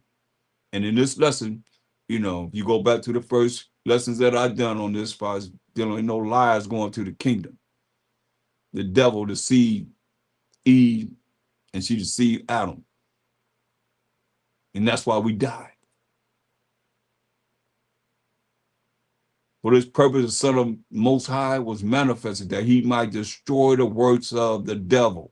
But how are you going to destroy the works of the devil if the devil is up in the churches teaching the people that you ain't got to do what the Most High say do? Make that make sense to me? The Most High took the time to give us 613 laws. And you have preachers saying that we are under the law. Maybe they're not under the law because they are of the devil. He that committed sin is of the devil. That's why they're not under the law. For the devil sinned from the beginning. For this purpose, the Son of the Most High, Mashiach was manifest that he might destroy the works of the devil. That's why Mashiach said it out of his own mouth. Matthew 5:17, because I know it might be someone that's still caught up in Christian sanity, any way, shape, or form. That's why he said out of his own mouth. You believe him? This is what he said out of his own mouth. He said, think not, don't even think, he said, that I am come to destroy the law or the prophets. I am not come to destroy, but to fulfill. Right? So y'all say he fulfilled everything when his blood was shed for me on the cross, when he was hung on the tree. That's what y'all say, though. Y'all regurgitate just what they told you. Those that operate under the devil. Because you're going to sin if you ain't looking at what's right from wrong. You don't know moral law, civil law, dietary law, ceremonial law. You are a sinner. You keeping Thanksgiving, Thanksgiving, Christmas, Easter, eating pork, shrimp, crab, lobster, anything. All you have to do is pray over it. They're telling you, oh, that's lies. Those are all lies. You know what it said? Think not that I am come to destroy the law or the prophets. That's all he had to go by was the law and the prophets, the Old Testament, that they don't open up and understand. I am not come to destroy, but to fulfill. He came to fulfill how he had to suffer for us, the Israelites. Acts, the 3rd chapter, tells you that. Acts 3:18. But those things which the Most High before, was that before, had showed by the mouth of all his prophets. How y'all read the New Testament and you don't go to the Old Testament to find out when it was said? You hear that? But those things which the Most High before had showed by the mouth of all his prophets that the Mashiach Yahushua should suffer, he have so fulfilled. See that? He have so fulfilled. That's what he's going to suffer. for who? Acts 5, he came back and told them, Acts 5, 30 and 31. The most high power of our fathers, the power of Abraham, Isaac, and Jacob, raised up a Mashiach Yahushua, whom you slew and hanged on a tree. Now, no cross. He was hung on a tree. Him was a Mashiach Yahushua, the Most High exalted with his right hand to be a prince and a savior for to give repentance to Israel, to the Israelites, and forgiveness of sins. You won't find nowhere where it say he gave repentance to any other nation, because all the nations, they got names in here: Esau, Edomites, Ishmaelites, Ammon, Moab, Ham, Elam. They got names up in here.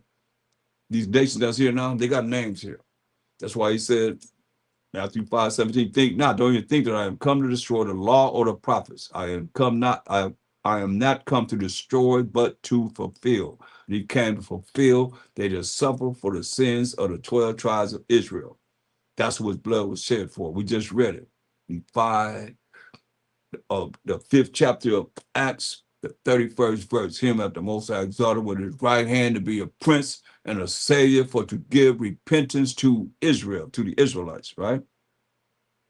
So it said, for verily I say unto you, till heaven and earth pass, heaven and earth is still here, one jot or one tittle shall in no wise pass from the law that y'all say that we not under, till all be fulfilled, right? He said, whosoever therefore shall break one of these least commandments, like you preachers are telling we ain't under the commandments, and shall teach men so, that's what y'all teaching, he shall be called the least in the kingdom of heaven. All you that's following them, regurgitating what they say and what you believe in what they say, you're going to be the least in the kingdom of heaven. This is what it say. But whosoever shall do and teach them, do and teach the commandments of the Most High, the laws of the Most High, the same shall be called great in the kingdom of heaven. Depending on what position you want. If you want to be called great in the kingdom of heaven, you're going to be the least in the kingdom of heaven. So going back to Wisdom of Solomon 10:13, so when the righteous was sold, she forsook him not, but delivered him from sin. And the way you deliver from sin is you got to learn the laws and the commandments of the Most High. She went down with him into the pit, into slavery, and left him not in bonds, in them chains and shackles, till she brought him the scepter, the powers and authority of the kingdom, and power against those that oppressed him. As for them that had accused him, she showed them to be liars and gave him perpetual glory. She delivered the righteous people, who are the Israelites, and blameless seed, those that are not sinners, from the nation that oppressed them. See? That's our power. And that's the power that the Most High is using wisdom in these last days to bring onto this earth. But everybody want to do what they want to do, how they want to do it. It's on you. In the end, you're going to see what's right. You're going to see that, okay, you're going to continue to offend him. Like I tell you, for you nations and all Israelites to hear, Jeremiah 12, we're going to take the long route this time. Go to 14. Jeremiah 12:14. Thus said the Most High power of Abraham, Isaac, and Jacob against all mine evil neighbors. The Most High got evil neighbors. And Jeremiah had evil neighbors. And we got evil neighbors. It says that touch the inheritance which I have caused my people Israel to inherit. The land of Israel. Behold, I will pluck them out of their land and pluck out the house of Judah from among them. Hear what he say? And it shall come to pass in the future, after that I have plucked them out, I will return. He's going to return, y'all. And have compassion on them, those that are not offending him. And looking at these little things that we can stop doing to offend him, so he can look at us and turn his face to us instead of his face being, opposite away from us. He said, it shall come to pass, after that I have plucked them out, I will return and have compassion on them and will bring them again, every man to his heritage, to the lands that he gave to the 12 tribes of Israel, and every man to his land. Understand, overstand this, what the Most High said he gonna do. So don't let nobody say, come here to the land of Israel or wherever. Most High said he gonna do that. Look at Isaiah 60:21. He said, thy people also shall be all righteous. Isaiah 60:21. They shall inherit the land forever. Who gonna put us there? The branch of my planet. That my is the Most High. Power, Abraham, Isaac, and Jacob. The work of my hands, that my is the Most High. Power of Abraham, Isaac, and Jacob. That I may be glorified. You hear that? That's all that the Most High can be glorified. Ain't for none of us. He said that you may be glorified, I might be glorified, or anybody else might be glorified. He said that he may be glorified. Understand, understand this. Go back to Jeremiah 12:15. He said, and it shall come to pass after that I have plucked them out, I will return and have compassion on them and will bring them again, every man to his heritage and every man to his land. Now, listen to this closely, you nations outside of the 12 tribes of Israel. If you not of Judah, Benjamin, Levi, Simeon, Zebulun, Ephraim, Manasseh, Gad, Reuben, Naphtali, Asher, and Issachar, you listen closely. It says, it shall come to pass, a future prophecy, if they will diligently learn the ways of my people. You think we out here dealing with this and it don't mean anything? You supposed to learn the ways of my people. Who's the Most High's people? Let's go to your New Testament that you believe so much in that don't know exactly what it's talking about. Enough of what it's talking about to really bring the truth to the people. Matthew 2:6. Let's see who my people are. Since y'all say, for God so loved the world that he loved it, gave his only begotten son, that whosoever believes in him shall not perish but have everlasting life. Who is his people? Matthew 2:6. And thou, Bethlehem, in the land of Judah, art not the least among the princes of Judah, for out of thee shall come a governor that shall rule my people Israel. So now, when you say my people, it's talking about the 12 tribes of Israel, okay? And you're not of the 12 tribes of Israel, it's not talking about you at all. You got to deal with it. Going back to Jeremiah 12:16, and it shall come to pass if they will diligently learn the ways of my people. So you're supposed to be learning the ways that we're teaching in these last days of this Bible, period. To swear by my name, he said, swear by his name, power, Abraham, Isaac, and Jacob. He said that's his name forevermore to all generations. One of his names. The Most High liveth. You hear that? The Most High liveth. Listen, as they taught my people, you know, the my people are who? The Israelites. We just defined that in Matthew 2:6, right? As they taught my people to swear by Baal.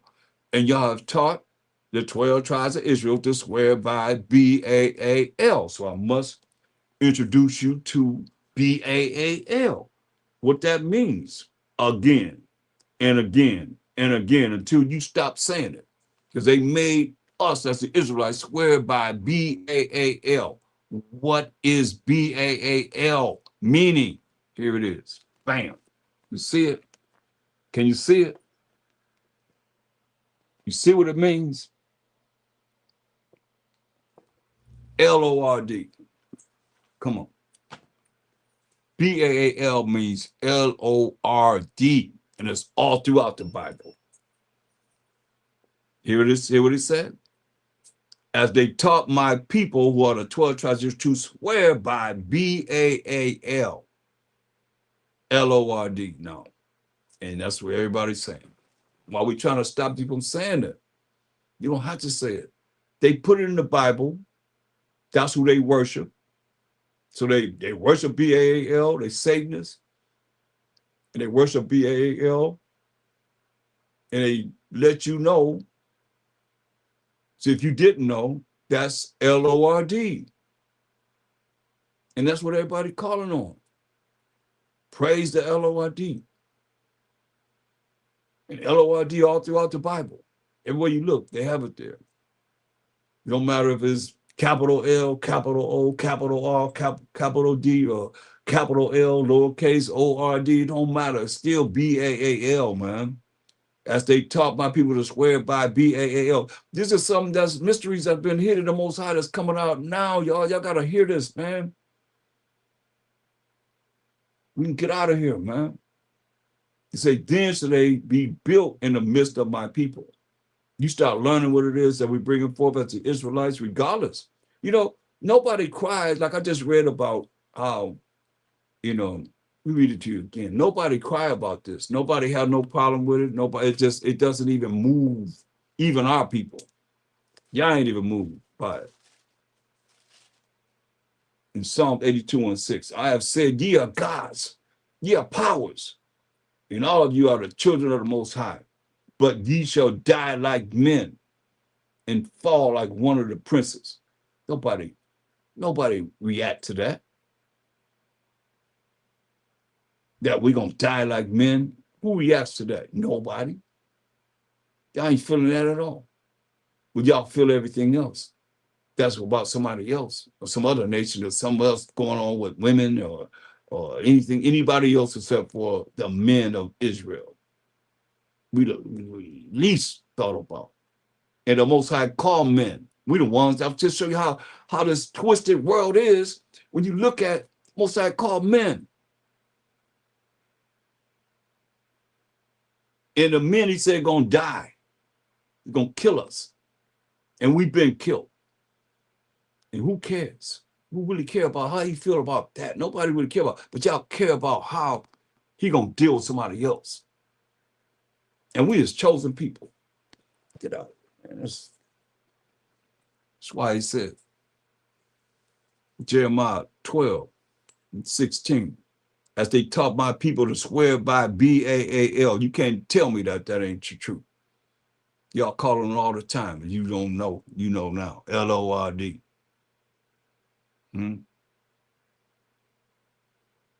To this day, man. That means Baal. And they put it in the Bible and you calling on them. They can read it most certainly because they know that that's Baal for them. We don't know it because it ain't been revealed to you. Now it's been revealed to you. That's why it's time to change. As they taught my people to swear by Baal, it's all in the Bible. Every Bible got it. All of them. Quran, everything got it. Lord. They know you ain't gonna worship no Baal, but you are, and not knowing it. Well, we got to keep on putting it in your face, man, till it click. One day it click, you say, wow, I got to stop saying it like I was saying all praises. You justify that. You can't say all praise to the Most High, APTMH, what, ATTMH? Ask your brother out there, I'm going to start to keep on asking. You know what APTTMH mean? People don't know what that's talking about. Y'all can't even put all praise to the Most High. You can't even type that out. You just said something that could add up as many letters as it takes to put all praises to the Most High. You can't praise him enough. Man. Why we're in the condition we in? Because we ain't praising, we do what he say do. His name is jealous. Here we are, said, as they taught my people to swear by Baal, then shall they be built in the midst of my people. You ain't built in the midst of Most High's people. If you ain't doing this, but if they will not obey, you know what he said? If you don't want to obey, you nations, I will utterly pluck up and destroy that nation. But if they will not obey, what? Verse 16, and it shall come to pass if they will diligently learn the ways of my people. You got to learn the ways of the Most High's people. Verse 17, but if they will not obey, you don't want to learn the ways that we bringing forth here. You want to toss it out like he say, you like he said, when we started this in Psalms 50 and 16, 17, but unto the wicked the Most High said, what hast thou to do to declare my statutes in, or that thou shouldst take my covenant in thy mouth with all these different Christian sanity, religions, and so forth? It says, seeing thou hateth instruction, it's an instruction book, basic instruction before leaving this earth. Being seen, thou hateth instruction and casteth my words behind thee. What did he say? Jeremiah 12:16. It shall come to pass if they will diligently learn the ways of my people. You got to learn the ways of the Israelites. To swear by my name. You got to swear by the Most High power, Abraham, Isaac, and Jacob. And even though you're not part of the Judah, Benjamin, Levi, Simeon, Zebediah, Ephraim, Manasseh, Gad, Reuben, Naphtali, Asher, and Issachar. He said, swear by his name. You know, the Most High liveth. As they taught my people to swear by Baal, your people put this in the Bible. We didn't write these Bibles and put Lord in here. We didn't do that. We're not responsible for that. But y'all responsible for that. You're responsible for calling on Baal, knowing that it means Lord, and putting it in there, change it up to Lord. And to this day, what's the difference? If my name Thomas, my name Thawam, the same person, same name, what's different do it make? Same thing. Baal is Lord. Baal is Lord. Baal is Lord. Baal is Lord. Lord is Baal. Lord is Baal. Lord is Baal. You get it? It's the same thing. He said, as they taught my people to swear by Baal, which is Lord, then shall they be built in the midst of my people. Everybody ain't gonna be built in the midst of the Most High people. We the Israelites. This is what he said. But if they would not obey, you don't obey, learning the ways of the Most High's people, we the Israelites, what we bring forth according to the truth, I will utterly pluck up and destroy that nation. Who said it? Said the Most High. Play around with him if you want to. That's why he said that. Isaiah 16:12. You want to be built in the midst of us? Isaiah 16:12. For the nation and kingdom that will not serve thee. We in Isaiah, we ain't in Jeremiah no more. We in Isaiah. For the nation and kingdom that will not serve thee shall perish. Yeah, those nations shall be utterly wasted. See that? And he told us, look, you want to be part of this kingdom that's coming to the Israelites. He told us. Isaiah 14:1. He said that.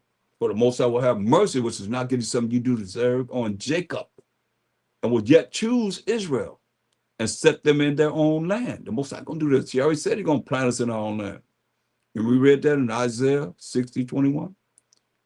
And the strangers of these other nations shall be joined with them, and they shall cleave to the house of Jacob. They're gonna be cleaving to us. And the people shall take them, the ones that learn the ways of his people, to be in the midst of us. And the people shall take them and bring them to their place.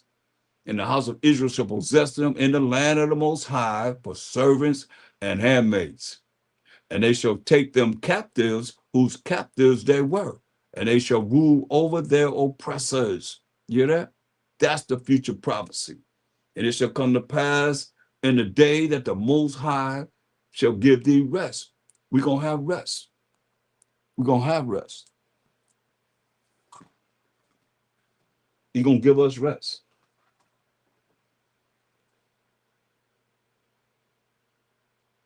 From our sorrow and from our fear and from the hard bondage wherein thou was made to serve, that thou should take up this proverb against the king of Babylon, America, and say, how has the oppressor ceased? The golden city of America ceased. For the Most I have broken the staff of the wicked and accepted the powers and authority of the rulers. He who smote the people in wrath with a continual stroke. You can feel it, can't you? If you can't, you must be in some kind of imaginary bubble or something. He that ruled the nations in anger is persecuted, and none hinder. Ain't nobody gonna help. The whole earth is at rest at this time. You hear that? The whole earth is at rest. And it's quiet. They break forth into singing. You hear that? The earth gonna be quiet. So they're gonna break forth into singing when he bring the wrath and the judgment upon this earth to set righteousness upon this earth. Where there's no more war. You know? And y'all gonna be doing this. Isaiah 2 and 2. And it shall come to pass in the last days that the mountain of the Most High's house shall be established in the top of the mountains, and shall be exalted above the hills, and all nations shall flow into it. And many people shall go and come. And it's what they're going to say, come ye and let us go up to the mountain of the Most High, to the house of the power of Jacob. And he will teach us of his ways. You hear that? And we will walk in his paths. For out of Zion shall go forth the law. See, it's going to come forth from us, we the Israelites. To go forth the law and the word of the Most High from Jerusalem, from where we at. And he shall judge among the nations and shall rebuke many people, and they shall beat their swords in the plowshares. You're going to, like I said, you're going to be servants and handmaids. You're going to beat your swords, all your army utensils and everything you got in your military ordinances, your swords and the plowshares, and the farming utensils, and their spears and the pruning hooks. Nation shall not lift up sword against nation, neither shall they learn war anymore. Hear that? Neither shall they learn war anymore. Ain't no nation gonna lift up sword against nation in the kingdom. Neither shall they learn war anymore.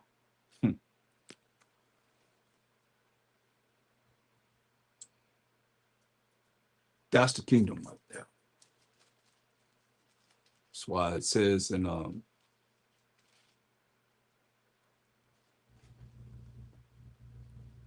Ecclesiastes 12 and 13. Ecclesiastes 12 and 13. Let us hear the conclusion of the whole matter. Fear the Most High. Y'all better be afraid and scared of the Most High. That's what that means. And keep his commandments. So you're afraid of him, you're going to keep his commandments. For this is the whole duty of man. For the Most High shall bring every work into judgment. Everything that we've done in keeping his laws, such commandments into judgment. Through a Mashak with every secret thing. Remember the Most High eyes are 10,000 times brighter than the sun, beholding all the ways of man, and even the secret parts. With every secret thing being written in the books, whether it be good or whether it be evil. Either you're going to be on the good side, you're going to be on the evil side. We know what's good, y'all. Right, class? Romans 7 and 12. Romans 7 and 12. This was good, y'all. That's what he's going to judge you by. Wherefore the law is holy, and the commandment holy and just and good. So I'm going to judge you by what you've done, whether it was good or evil. That's why it's very important that you see this, understand this, understand this, because some big deceptions going in this world, man.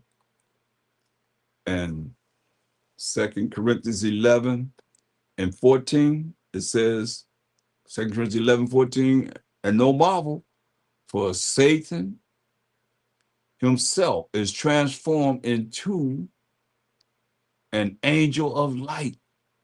Hear that? So he done transform himself into an angel of light, the deepest deceptor and tempter and evil spirit that exists.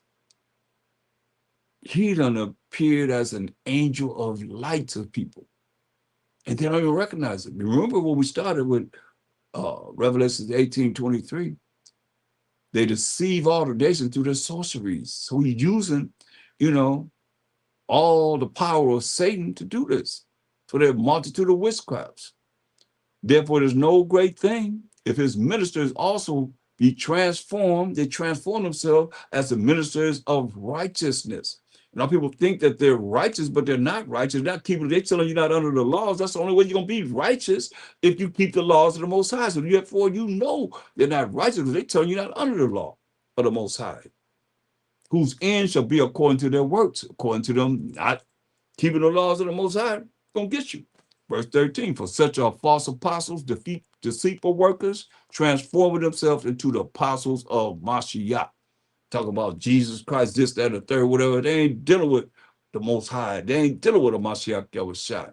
And they're going to receive, as it says, whose end shall be according to their works. for what they've done in deceiving the people. Straight up. Second Corinthians 5 and 10. We must all appear before the judgment seat of a Mashiach Yahushua, the Most High, and put him in the seat to judge for himself, that every one may receive the thing done in his body, according to that he have done, whether it be good or bad.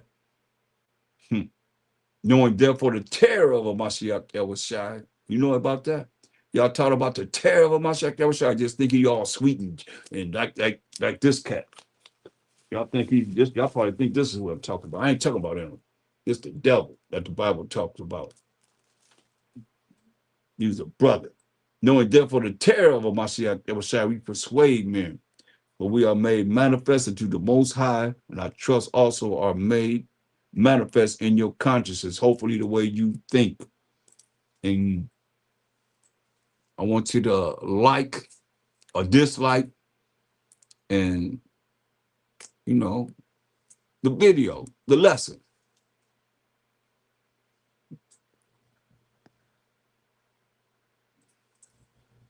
Slide. You got to change, y'all. Y'all say y'all in the Mashiach, but you got to look at what offends, Most High, what offends the Mashiach Yahushua. Better read this Bible for solutions of what works. I'm telling you what works.